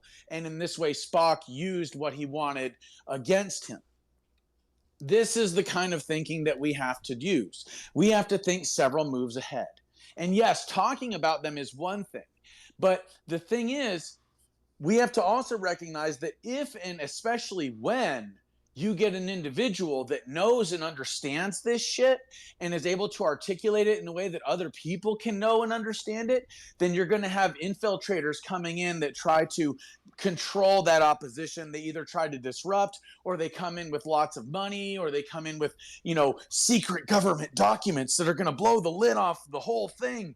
And those secret government documents are actually like bait to discredit you, et cetera. So you're going to have to know how it is that these agencies work, how it is they infiltrate, how it is that they bring movements down. And you're going to also have to be very wary of individuals that are going to take what it is that you're saying and twist it just enough to where they mislead people and they lead them down a road that isn't true. It's so it's not enough to just talk about it. It's you have to do so in a way that not only makes sense, but that it can be relayed to somebody else in a way that cannot be misinterpreted or fumbled in any way, shape, or form. And then you have to anticipate the moves of your opposition, which are this extremely powerful, less than 1% of the population. And then you have to know them better than they know themselves. And you have to use what it is that they want against them. So, final point, final example, they're trying to take over the world through the illusion of the climate crisis, right? So they've programmed through neurolinguistic programming and critical factor bypass and mass formation hypnosis, they have programmed millions, if not billions of people all over the planet to believe that pollution is somehow destroying the planet, which to a certain extent it is, but they've created the illusion that it's CO2. And then they're pushing wind turbines. They're pushing solar panels. They're pushing lithium batteries. They're pushing getting rid of natural gas. They're pushing getting rid of oil. All the while, they're not talking about these technologies, whether it be Tesla towers or it be 0 point energy, that could solve all these problems. No problem. And so think about the idea of if they've brainwashed all these people into believing a lie so that they can take over the world, we have to know, oh, they want to take over the world, so they've tried brainwashing all these people. Now we can use all this momentum that they've created by informing all these people that there is some sort of environmental catastrophe or something that is imminent. We can use all of those people to then inform them that Tesla tower technology, infinite free clean wireless energy, and 0 point energy engines are real. And all we have to do is release this and the problem will be solved. The planet will be saved. And in a sense, they've already, in that way, they have undercut their own agenda. They've undercut their own base to monopolize all of our resources. All it takes is getting this information to that group of people. Know them better than they know themselves, know their agenda better than they know it themselves, and use that momentum that they've created to destabilize or to throw off balance their strategy and use it to push humanity in the right direction. That's really well said. A couple of big points I want to mention on there is the first thing I think I like as well is about, I don't like to get too political in general, but the idea of climate change is something that I've never been too worried about, because I think that humans are very ingenuitous, that we will figure out a solution to any problem that were to arise. Same thing in terms of fossil fuels, in terms of them running out. It's not something that concerns me. The moment you get to a point where we need to change, humanity will adjust. That's my personal opinion in general. And I think that same with climate change is that I think we already have the capability for green energy. And it's just a matter of getting it out into the open. So I don't worry about that very much. And then with respect to knowing the enemy, or knowing the people who are hiding this, absolutely, that's how I've been approaching everything since I began my investigation into the missing plane. Knowing about the technology potentially being real, is you want to learn everything we can about them, the way they think, what they're doing, right? Look for that weakness. Just like in that movie Star Trek. I love that movie, by the way. That was one of the better ones, where Khan is this super intelligent quote unquote alien that looks just like us. I think that's an interesting analogy. And that you use his own weaknesses against him. His weakness, what is it? It's his friends. It's his allies in that situation, the ones that he's trying to save, right? Seems kind of dark. But the reality is the world isn't black and white, it's shades of gray. So I don't know that we're necessarily going to get the answer here today, but I think that now we know what we need to do.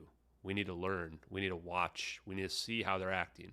When we see stuff like, oh, Russia's putting nukes in space to shoot down satellites, we should go, wait a minute, what? That doesn't make any sense. What is really going on here? What's the real technology that Russia has that we're afraid of, that we need to get declassified to all of Congress, right? And who knows what it is, but at least we know we can do something which Ulrich, who's been requesting to ask, and we'll get to the people who want to jump up here in a minute, kind of taught me, or we talked about, which is you prove the lie. When you prove the lie, all of a sudden the truth begins to present itself. And if we can prove the lie in this case that, doesn't make any sense to shoot down a satellite with a nuke, then you start to wonder, okay, what is the truth in that situation? Jenny, did you have any thoughts on how we get the technology out?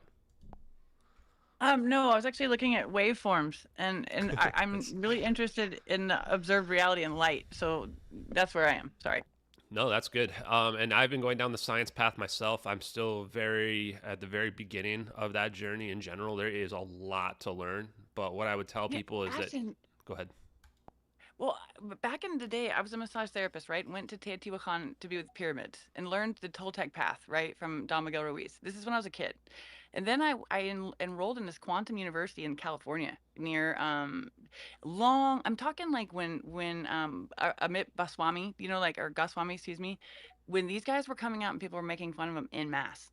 So this technology married now with sensorability, noticing it. It's just, I'm so excited to finally be able to, like, what I think Jake's gift is to bring together the physical and the non-physical to give us a whole new structure of reality we can work with, where we're creators. And I think Jake seems to believe, from what I'm listening to him about how the disclosure should work, you're kind of trusting human beings, given the technology and the state of life, where poverty isn't an issue, where suppression isn't an issue, then you may not have as much, as much, what would you call that? Like inside evil, given an entire adjustment to the way that we live. Yeah. And so I think that part of this goes to my next question too, which is, how do we know what's real and what's not real? And the answer is we learn, we teach ourselves. I think that there's probably a lot of people listening, and there's some people in my chat as well that have been clapping or agreeing because they've been trying to get this technology out. Some of them for years, some of them for decades, right? I think it's been out there for that long in general. Now, how do we know what's real and what's not? My journey in terms of researching electrical engineering, reading papers, et cetera, is that the answer is they are out there. And in a lot of cases, what you'll find is when people push back on them, they push back on them with forms of disinformation. And when you find something that's out there and then the people are arguing back and using disinformation without logical arguments, just saying, oh, well, that's not possible because the one thing you hear a lot is it violates the laws of physics or something. Well, then you go, well, it doesn't really violate the laws of physics if there's an extra dimension that we don't perceive. In that situation, then, or if we can wrap space-time around an object, now we can move at superluminal speeds without defying the laws of physics as we know it. And with over unity, if we open our system up to the vacuum energy of space-time itself, which is not empty, then we can realize that there is a capability where we can have we can get more energy out than we put in. It's not that we're creating extra energy out of nothing. It's that we're borrowing the energy from vacuum of space-time itself. That's the way that we have to think. And when you read the papers and you read scientific discoveries, the one thing that I would really impress upon everybody, don't just read the news about them. When you read the news, you're reading editorial, you're reading opinions. Read the papers themselves. Dig into what that paper actually means, and then we can use a tool that's now starting to become really prevalent called AI. You can ask the questions for anything you don't understand, any concept you don't understand. I think it may even be possible for AI to actually figure out disclosure. And the reason why I've come to that conclusion here is that if you look at what I've been doing with this crowdsourced investigation into the missing MH370 plane, all of that information is public knowledge. All of it is. There was no secret information that I got behind the scenes or people in dark alleys passing me folders or anything like that. And AI pretty much just aggregates the information that's out there.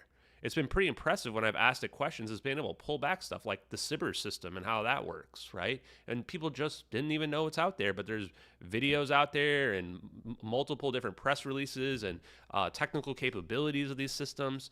So it may be possible that we can even use AI to aggregate the information and pull it together and get answers out of it. And one example of this that has been recently popularized is the idea of that AI might be able to figure out additional metamaterials. Stuff like LK99, elements that have new properties when you combine them in very specific ways. So I think that that's a really interesting aspect. One other thing I want to mention as well is just based on this discussion, if there are traditional scientists and physicists that are out there that are going, these guys are all in the woo, whatever, I'd say there's probably some aspects where we are pushing that boundary, but this stuff is real. It's out there. And what I would challenge those people out there that think that way, that think that this stuff can't be real or whatever, is go read the papers. Read the scientific paper that I posted in Nature regarding the vortex generator producing COP greater than 1.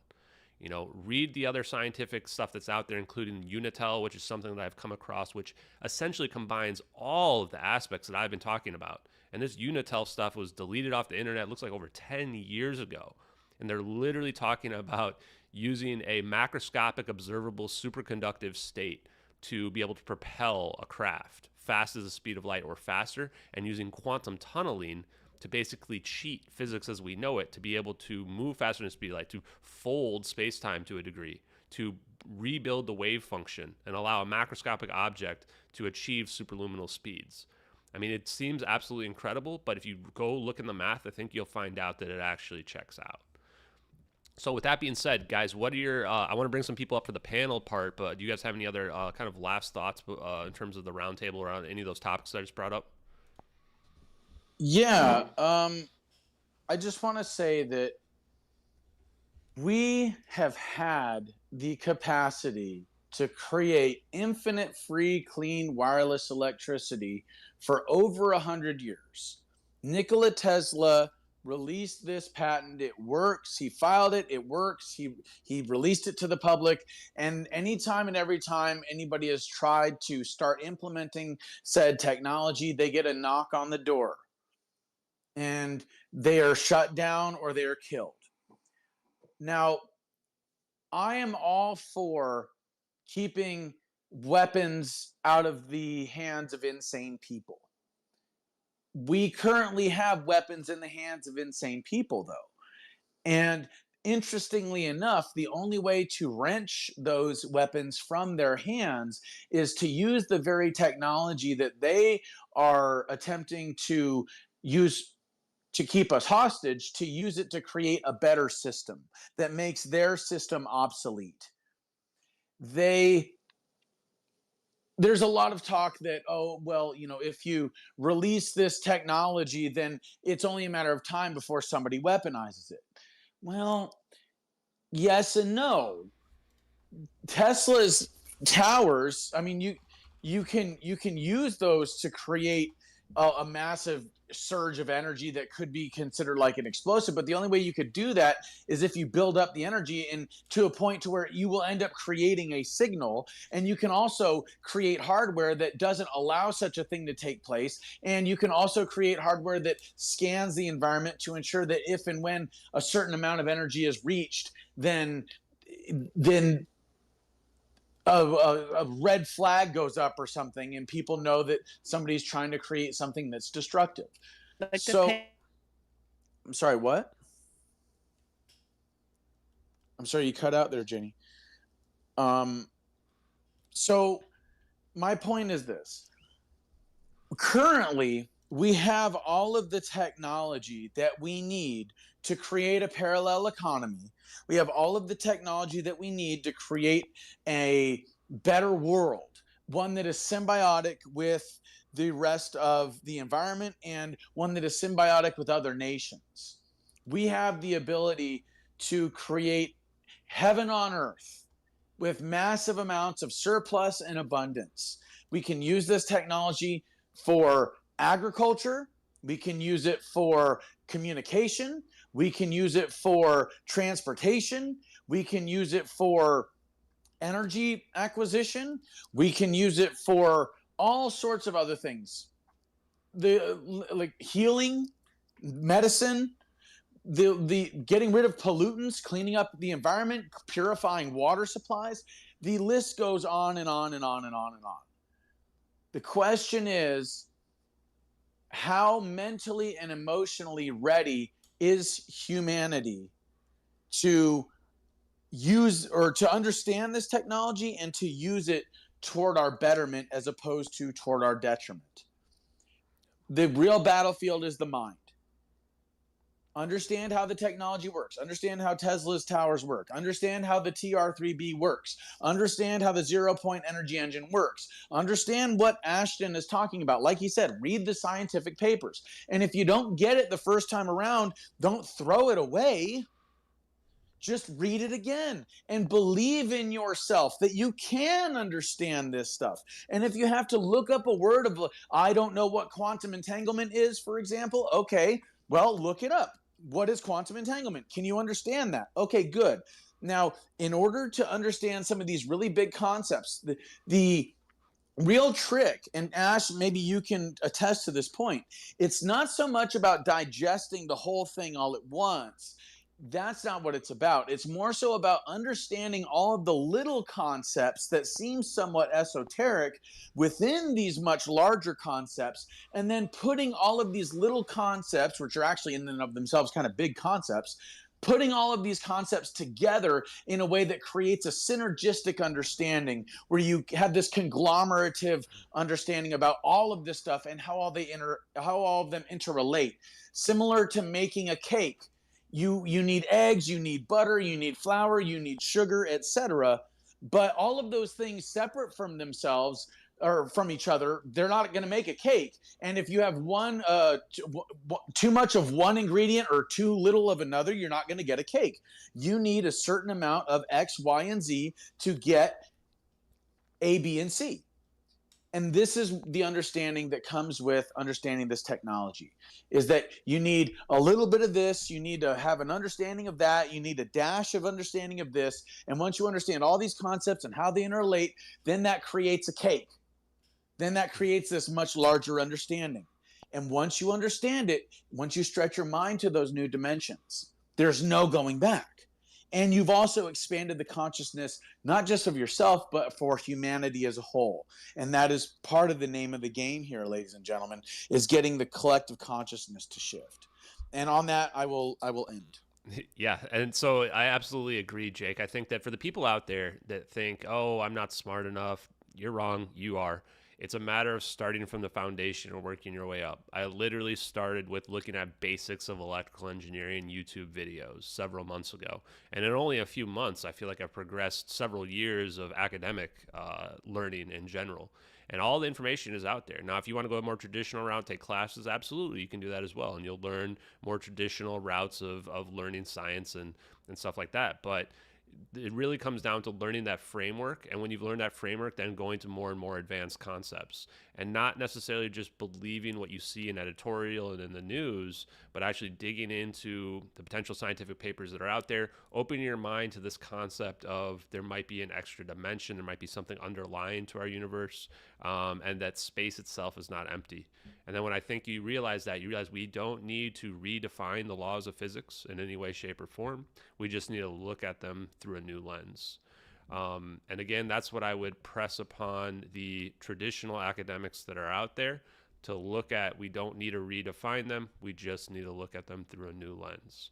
Keep this last thing in mind. I've already mentioned it once before, is that a lot of the people that, if you're somebody who knows this stuff's real, you don't have any incentive to come forward. What's the point? If you go on CNN, everybody's going to call you crazy or whatever, right?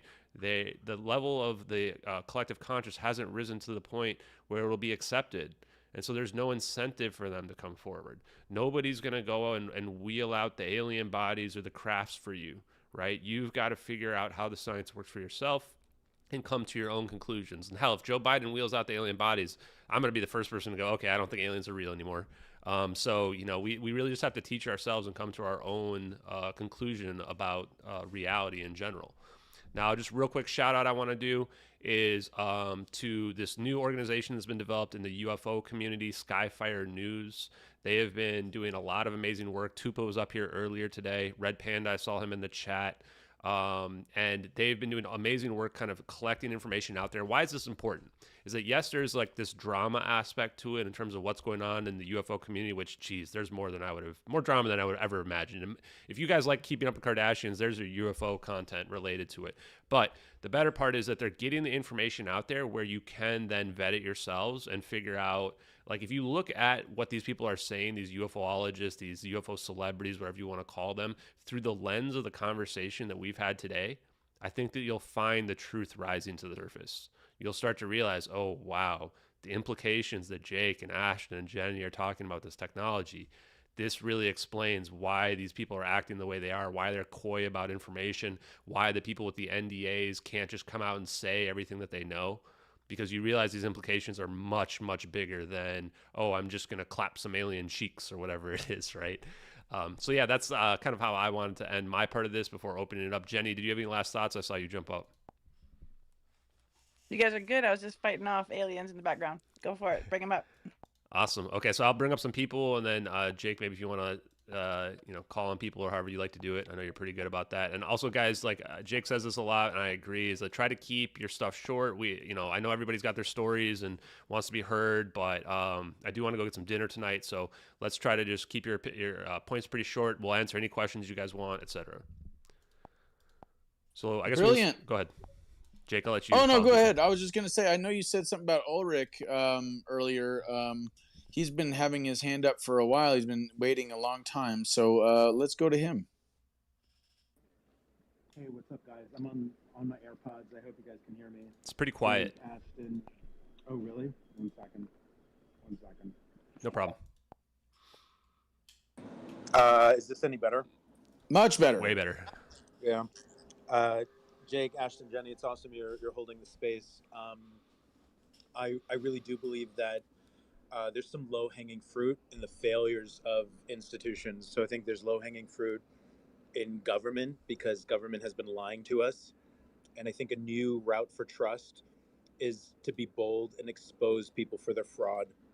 So I think rather than looking to earn people's trust by giving them a new truth, I think anybody who can really prove a lie, expose fraud, whether you're running for political office or anything else, I think being bold in the exposure of lies is the new trust of 2024.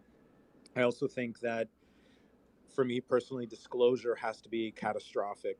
If you're not uncovering any certain lie, then there's nothing that was really hidden. There was nothing that really needs to be disclosed in the first place. If Biden wheels out the alien bodies and says, hey, we made contracts, we let people get abducted, we lied to you, we even killed some people to keep them silent, and we lost the keys to the UFO. We accidentally handed them to our own contractors, and now they have more power than we do. And we don't want to tell you that because it's embarrassing to say that we're no longer even in charge of our own country. Then I will believe them, right? And so that's the condition where that's the new trust. If you're willing to reveal your own fuck ups or somebody else's. Then last thing I'd say that, I think, and this is me, I'm branding myself as Doomer Daddy on the UFO streets, but I think we all feel something big is coming, and I'm thinking a lot that maybe we have to choose World War IV in order to avoid World War III. I think nobody here wants to actually fight stupid wars and lose human lives for problems that we should already have solved 100 years ago. And I think something really big is at stake. And it's no longer even a question possibly about maturity.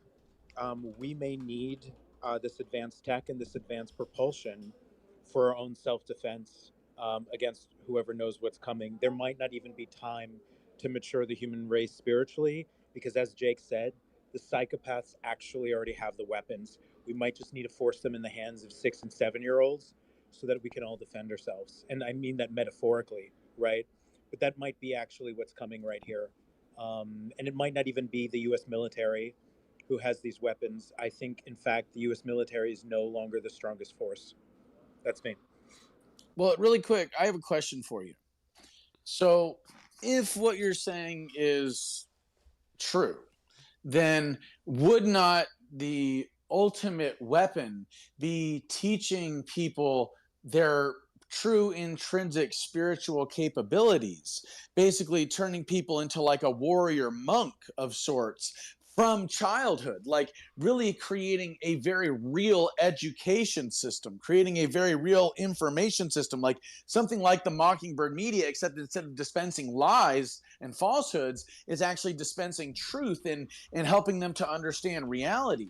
Because if the planet is filled with enlightened souls that have spiritual capabilities beyond most people's wildest imaginings, and then that ends up shifting the collective consciousness, then these weapons, I mean, they're nothing compared to the will of the masses, let alone the will of an extremely enlightened individual. Do you see what I'm trying to say? Yeah, I do, Jake, and I think you and I, what you don't know is we share a love for shamanism, and if you deal with really good shamans, you know that shamans have to recognize real evil and have to sometimes go to war, but it's for the sake of maximizing the spiritual virtues of men and women. There's no avoiding facing darkness if you really want to protect what's good. So I resonate with all of that.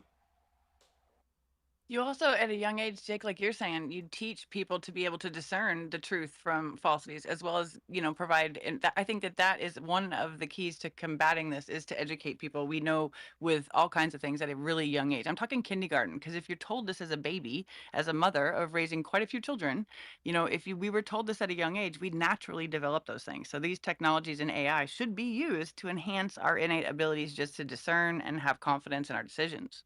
Well, and it's like what Julian Assange said, that if wars can be started because of lies, then peace can be started because of truth. Well said.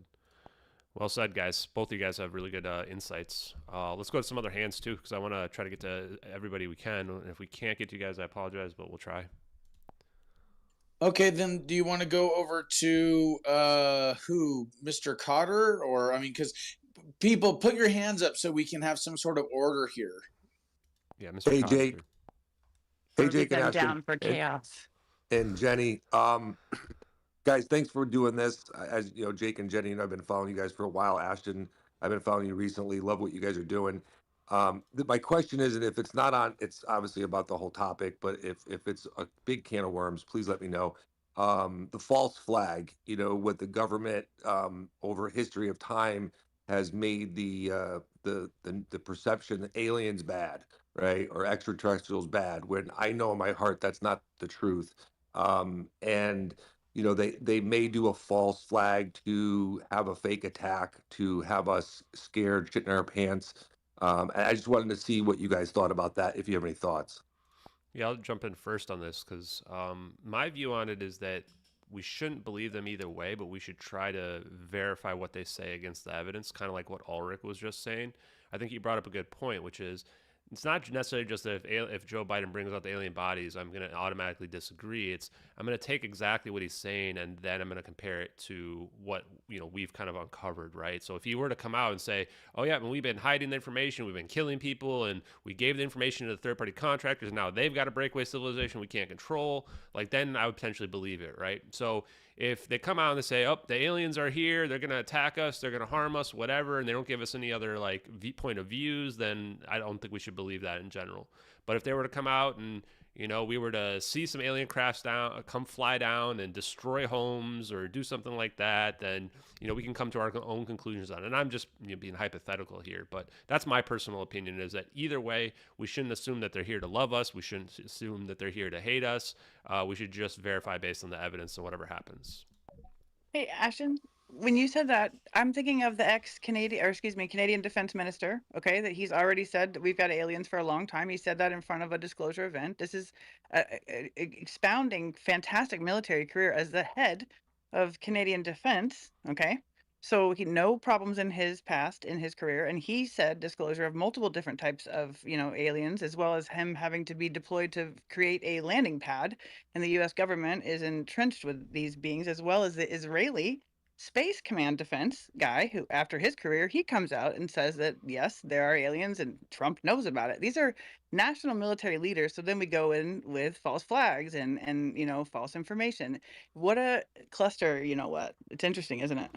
Yeah, and my personal view is I don't know if there are. I mean, the way I think it's pretty logical to assume that if we've got this kind of just crazy advanced technology, that we probably got some help in order to get there, right? We found a craft or something. I don't really know the nature of exactly how, but I think there is Well, some there's possibility a too that we. extensive Okay. history. Yes, that's it. And Yeah. that what we deal with now is Gladio, which is a nationwide paramilitary group that is directly, entrenched with some of these old folklore we hear about, Nazis being exposed to advanced technology. So I'm just putting that in there. There's so many different, things that are starting to reflect now as appropriately right here, right now. Well, I and really commend quick, you. I want to throw something in there if you don't mind. I think that first of all, we need to remember whenever these people get into deep water, they bring out the aliens, whether it be Jeffrey Epstein's list getting released, and then lo and behold, there's aliens in Miami. Or Hunter Biden is getting indicted. Lo and behold, they found mummified aliens in Mexico. How about that, eh?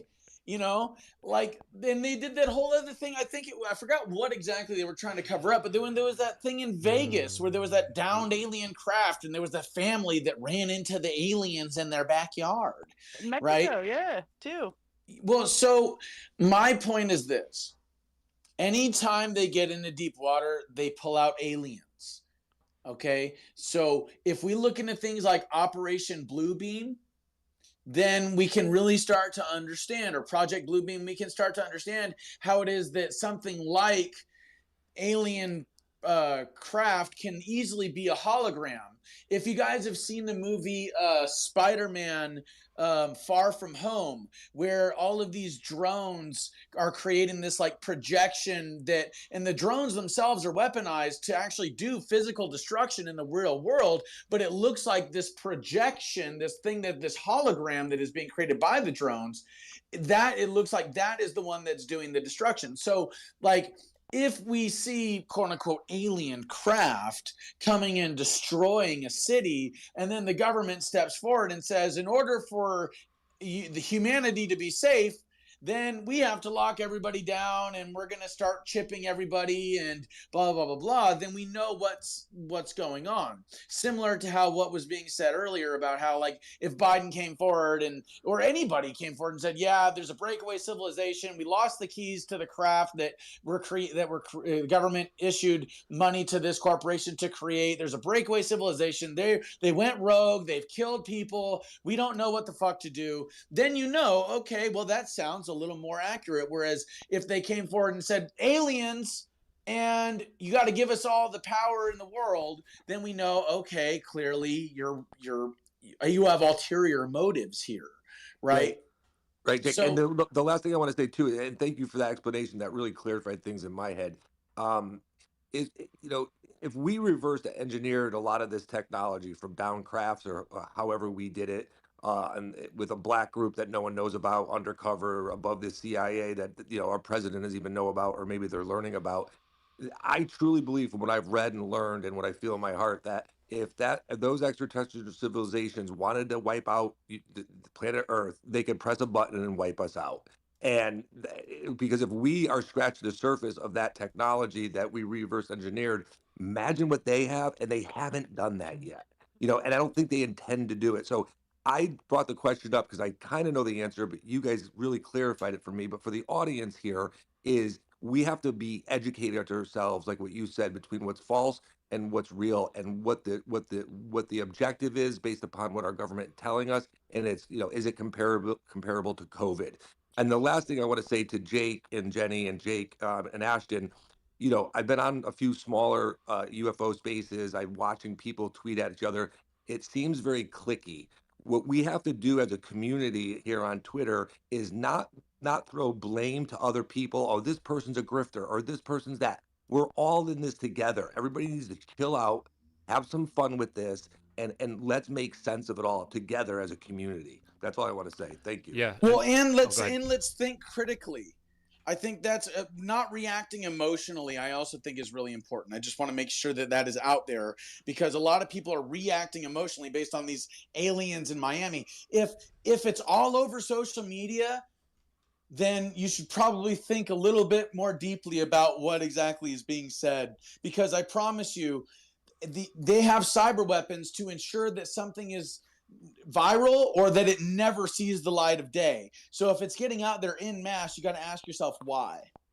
Yeah, and the one thing I would say too is that Exactly. it seems logical that you could say that okay, they if we got this technology from somewhere else, they would be far more advanced than us, and that we would have no chance. Which then you'd say, okay, if we haven't been destroyed yet, then they could be benevolent or benevolent. But at the same time, you may say there's a lot of possibilities, guys, and that's why I don't think we should be assuming any one thing at all. We could be living in a prison planet where if we reach a certain level, they just show up and wipe us out. It could be a situation too where we are them, and that we are just like actually like we're the aliens, and that we're stranded on this planet like us, like Australia and the convicts or something like that. There's so many possibilities. It could even be some sort of extra dimensional thing going on, right? So let's keep our minds open. Let's not call certain people, like you said, grifters that believe one thing or another thing. Let's just compare it to the evidence. All right, so let's move Yeah, let's get some on. more people. I know that you said you wanted to eat, and I got to get going to the gym here soon. So let's go to. I guess we'll go to. You know what? Let's go to Moneypenny really quick. I know that you guys kind of have been working together at least a little bit, from what I understand. Let's hear what she has to say, and then we'll go to Prometheus, and then Love, then is it Eli? It's Ellie. Ellie. Okay. Go ahead, Moneypenny. I knew you were going to do that. I was in the middle of sending a hilarious joke. I'm watching Ashton on YouTube in stitches, listening to you about the fake ghost button. I can just imagine it. It's bloody brilliant what you're doing. It's like Kim Jong-un with his green button on his nuke thing 10 years ago when he had his Lego set out. But it was just an awesome analogy that you said there. The minute something goes shit up the trolley, they hit the alien button in the CIA, FBI, and shoot out some, journalists to go and spread some horrid rumors. Spot on, just brilliant stuff. Do you know the unfortunate thing about this? Well, I mean, there's many unfortunate things about the corruption that we all live with today, and that unfortunately is growing by the minute. Is that when we look back at the wars of the world, the wars that have killed people, even the Iraq War, which many people would still today say, oh, weapons of mass destruction, all that sort of lot. It was nothing to do with weapons of mass destruction. All these wars, First World War, oil, because oil, for the first time, played a role when they had oil tankers that could travel faster than the other side, and the Allies won the war based on oil. Second World War, oil. Oil, in again, became the source of energy, the repleted resource that everybody wanted. It was all about bargaining, paying, making money, oil, exploiting it. And the biggest worry is, Iraq was a fight. The US and UK went in there to control the Iraqi oil fields and to make sure that they had the Middle Eastern oil laid down, sewed down, to make sure that their military would be powered by oil. It was all about oil. It will all be about power.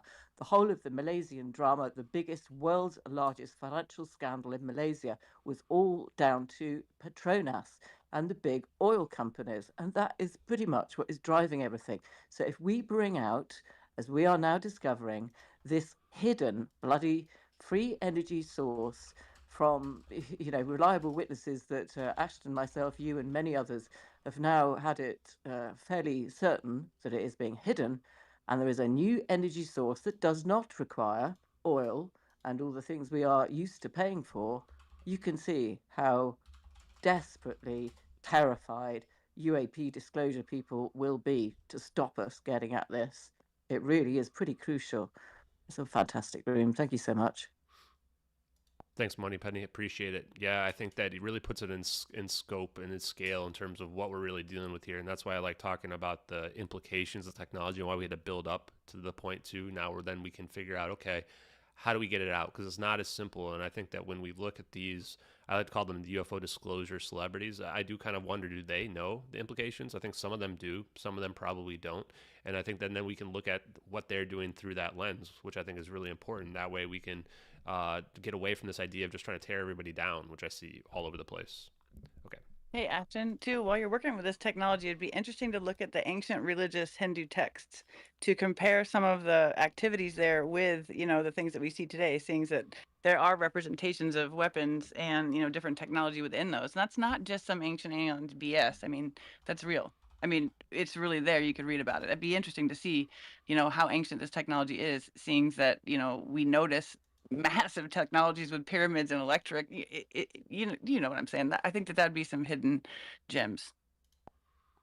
Yeah, we'll do. I think there's a big aspect to the ancient side of it that I'm very curious about. There's a lot of connections to some of that stuff, and I'm big into anthropology and archaeology too. So I may look into some of that. Thanks, Jenny. So who's next on the list? Let's go over to, I believe it's Prometheus and then Love.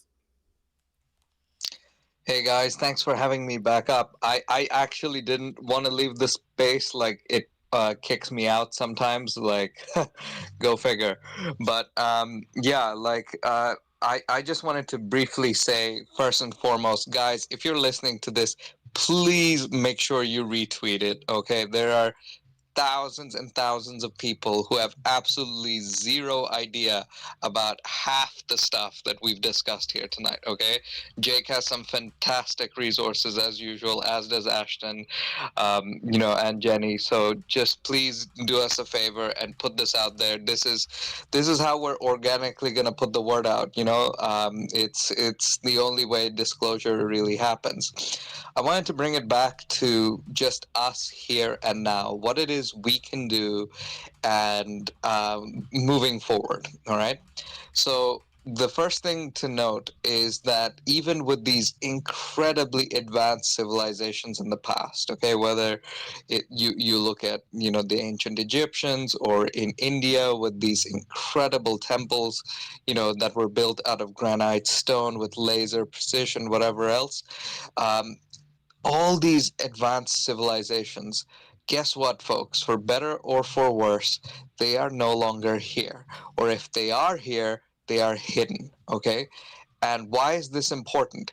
It speaks to the easy danger and the vulnerability that we actually possess. Well, we don't possess as such, but we're in, right? If we aren't careful with these big toys we're playing around with, that Jake was mentioning, right? We need to have this higher order spiritual evolution to come into contact truly with these things. And this is also where I believe I have some hope in some regard as well. And here's why I say that. As someone like Jake, who studied consciousness quite deeply, and not just studied it, but actually, like put in tens of thousands of hours of practice at this point, of meditation and self-inquiry and looking into the nature of consciousness.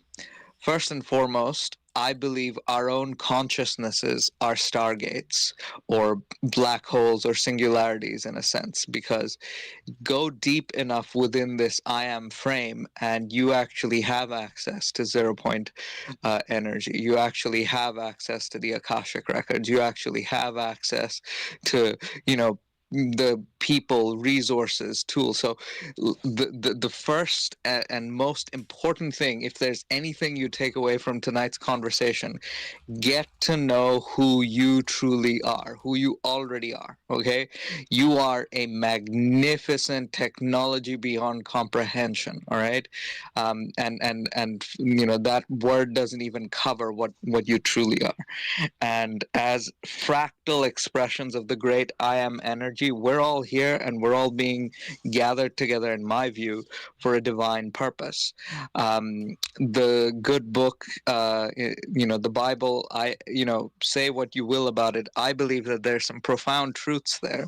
And I believe that a lot of the data points that the ancient prophets spoke about, they're all coming into fruition right now. Okay. All these things shall happen before this generation passes away. We are that generation, folks. Okay, we are that generation prior to this, prophesized millennial reign that is coming up. And so, I can go into all the data points, nation rising up against nations, earthquakes, the increase of knowledge, Daniel, but study this stuff for yourself. Anyone who studies that for themselves cannot help but walk away and think, how is it all these different prophets at all these different times and societies keep talking about this time period in which you and I are alive right now, listening to these words and the words of Ashton, Jacob, and everybody else. This, we are here for a divine purpose. And I believe this time it is going to be a wiser iteration of humanity that does, take on the technologies of time travel and zero point energy and all these things that we're playing around with right now, and actually move ahead with some grace rather than just fumbling the ball every time. I'm not saying it's not going to be messy, because we are dealing with psychopaths at the highest order, but this high vibe crowd that's here right now right here right now in this space and beyond, folks, we are the ones we are looking for. As cliche as that is, we got to stop externalizing the power and recognize who's here, how it is we're being divinely guided and purposed. Like Prometheus, I I said to appreciate you, you bud, but I before. want to. Can you wrap it up, because I want to try to get out of here, and we have a lot more hands to get to. So I get Oh what your yeah, message sorry, is. Ashton, sorry. Just I get real passionate about this stuff. The last thing I'm gonna say is that I am going to launch, like I said, a solution for everybody to access, these perpetual energy machines and linking up with Bitcoin miners and whatnot. So just keep an eye out for that, and turn on notifications for all the speakers here, and keep spreading the love. Look, this is how we win. Don't live in fear. Yeah, I've said what I needed to say. Thanks, guys. Thanks, Prometheus. Appreciate you. And I think, the big point there is that, yeah, we have a chance here where we can raise the level of consciousness in a significant way, and that we can get this technology out and hopefully get it out in a safe way, where we can use it intelligently to make our civilization better. Love, I think you were next.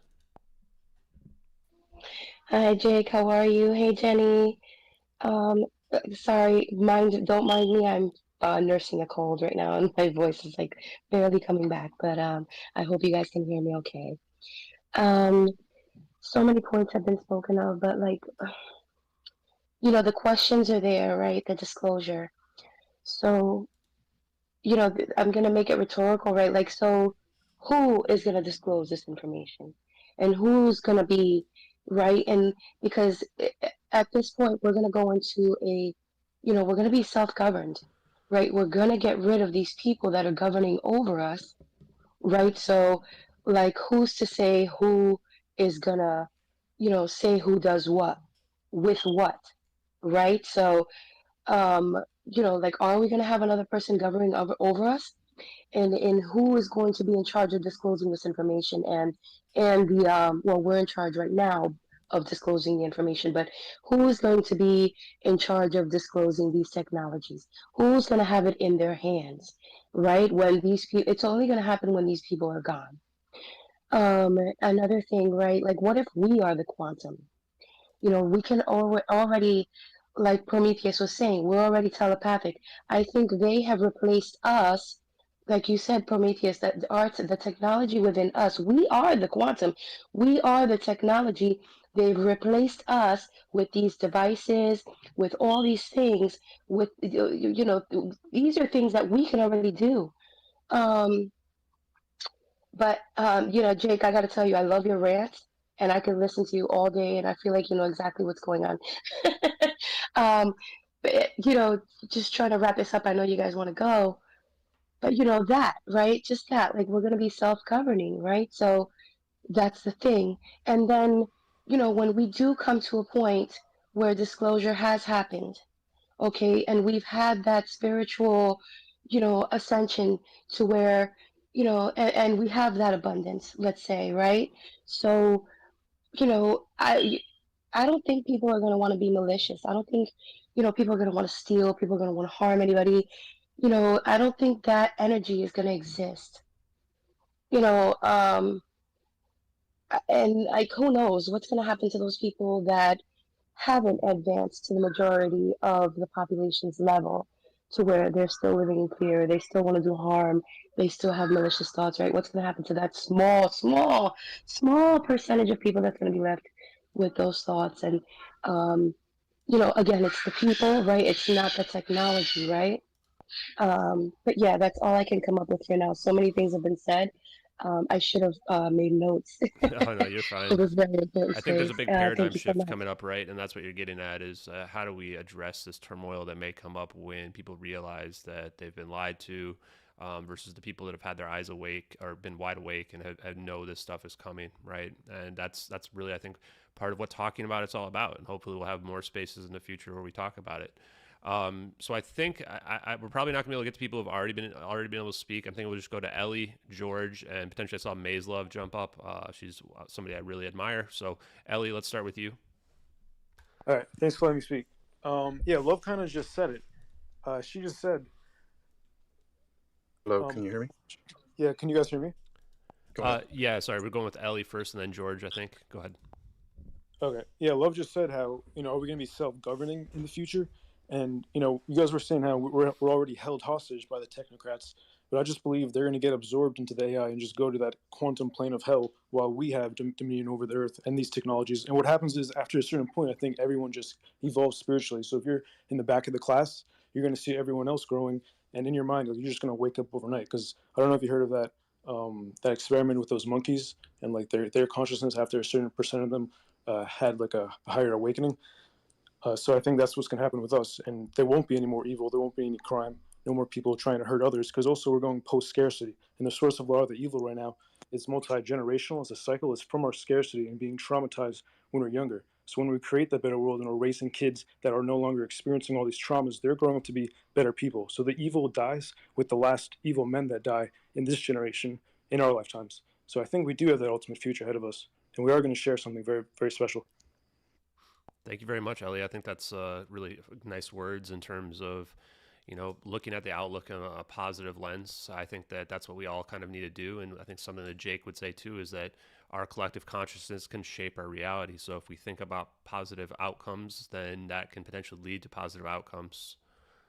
That's awesome. George, did you have a thought? I know you've been waiting for a long time. Oh, sorry. Go ahead, Ellie. Can I toss in one more thing? Yes, Yeah, I please. just want to toss in one more thing. I read something back in 2021 that kind of gave me that interpretation. It was called Utopia 2030, and it was the blueprints for how we can create that more utopic future with our technology. And I'd recommend you guys to get the free ebook at utopia2030.com. Thanks, Ellie. George, go ahead. I know you were trying to get your hand some thoughts in there for a while. Not at all. I'm sorry. I had some connectivity problems. As Ashton knows, I want to thank y'all for this has been a wonderful space, just like the one that Ashton did recently on his retirement from the airline issue. But it's just wonderful to hear everybody's perspective, and there's so many intelligent and wonderful people with good attitudes and open minds. It's really, I never thought I would see anything like this in my lifetime. I've been following these issues for my whole life. I'm in my 50s, and it's only in the last few years that these things are now mainstream and they're able to be talked about. And there's so many people who are, awakening to them, and it's really wonderful to hear. As Ashton knows, I'm a researcher. I gave up my career as a lawyer to start researching into anti-gravity issues, and I've been doing that for about 5 years now, and I do it full time because the prospect of what I was seeing, I couldn't really live with myself if I didn't work on what I thought was incredibly important and for the future of humanity. I mean, I don't know how you can bury your head in the sand with these issues, but one of the things that I've heard about people talk about these issues today was the idea of like we don't know. And as Ashton said with the airline issue, once you prove the lie, then that's where you start. It's not the official story that whatever it is a lie. You don't necessarily know everything out after that is speculation, but you know that this is the lie. And I think that's true for this issue as well. Is we know that this system that we live in, that this world, the levels of technology that exist but are suppressed, the nature of the governments and the intelligence agencies that spread disinformation and sow dissension everywhere, we know that's all real.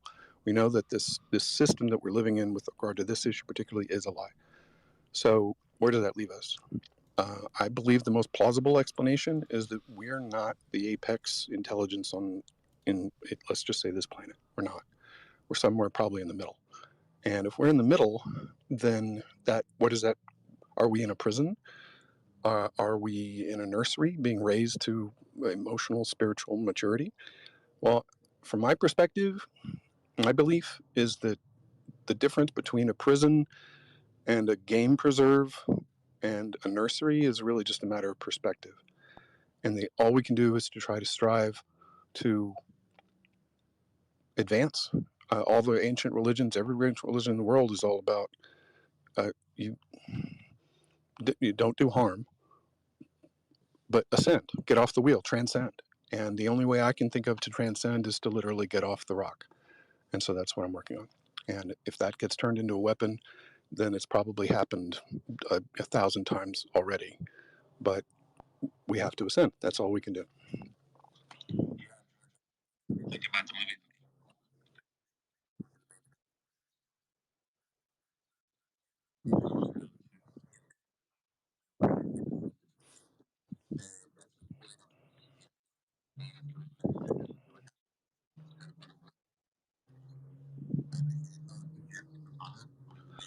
No, but I agree with you. The Matrix is a good. We're putting a lot of movies. I think another good one to point out would be Planet of the Apes. The recent remakes of them are very underrated.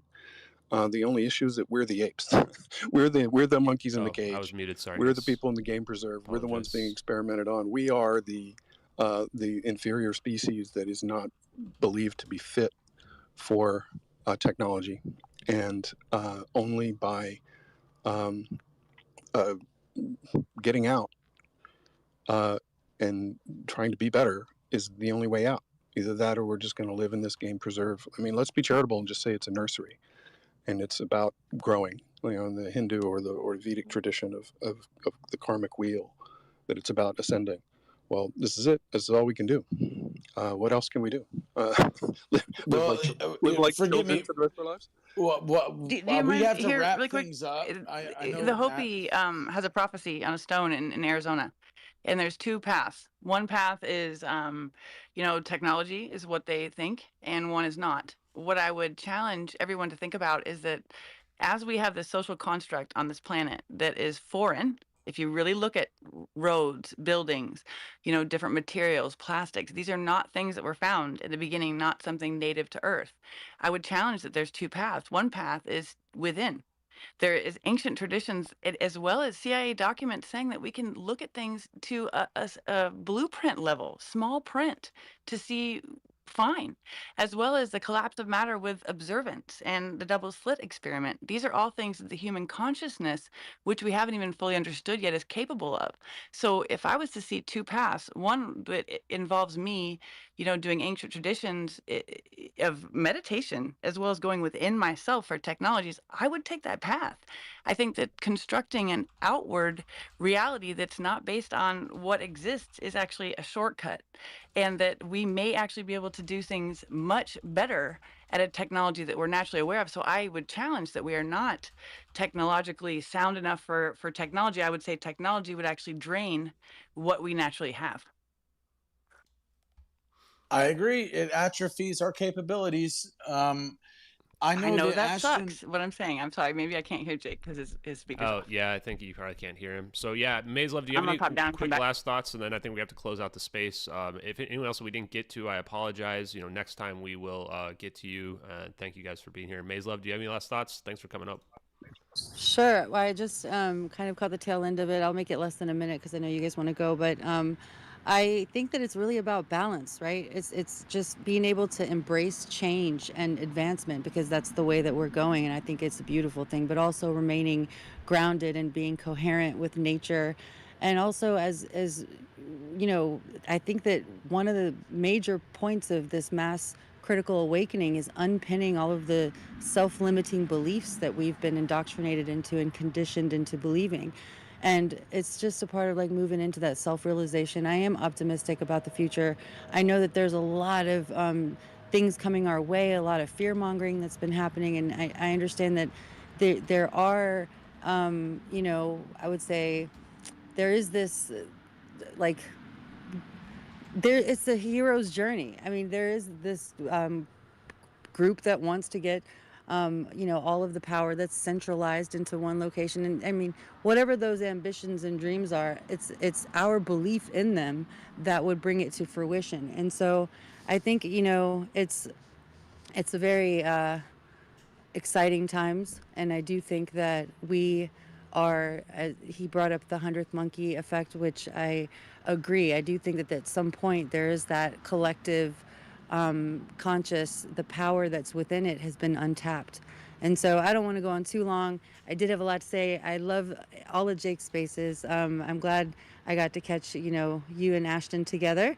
And thanks for bringing me up. And hopefully I'll catch the next one earlier.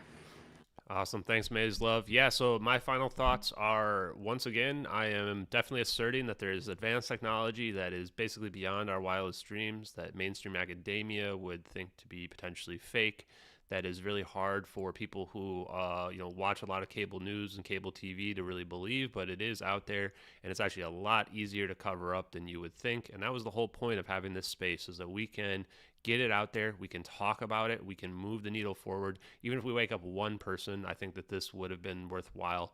I love talking with Jake. He's one of my favorite people that I've run across on all of social media. Thank you very much, Jake, for doing this space with me. Greatly appreciate you, man. Everybody should vote for you for Congress, because we can make a difference. And I love your grassroots movement that you are developing related to your run for Congress. So thank you very much. Thank you, Ashton. It's been my pleasure. And anytime you want to do this, I'm totally down to do it again. I'm sorry that we have to cut things short, you guys, but Ashton's got to get food. I got to go to the gym. We also want to keep this short so that you guys can share it out there and this information can get to as many people as possible. So thank you guys for your time and attention. Very, very, very quickly, I just want to put it out there. Guys, I'm going to do a follow-up space for everyone who wants to continue on the discussion. So just come on over to that one. But again, huge thank you to yourself and Ashton. This has been a quality room. Cannot wait for the next one. Thank you, Prometheus. And yeah, and if you guys want to continue the discussion, feel free to go to his space. Much love, everybody. Namaste. Okay, chat, that was awesome. The spaces with Jake are amazing.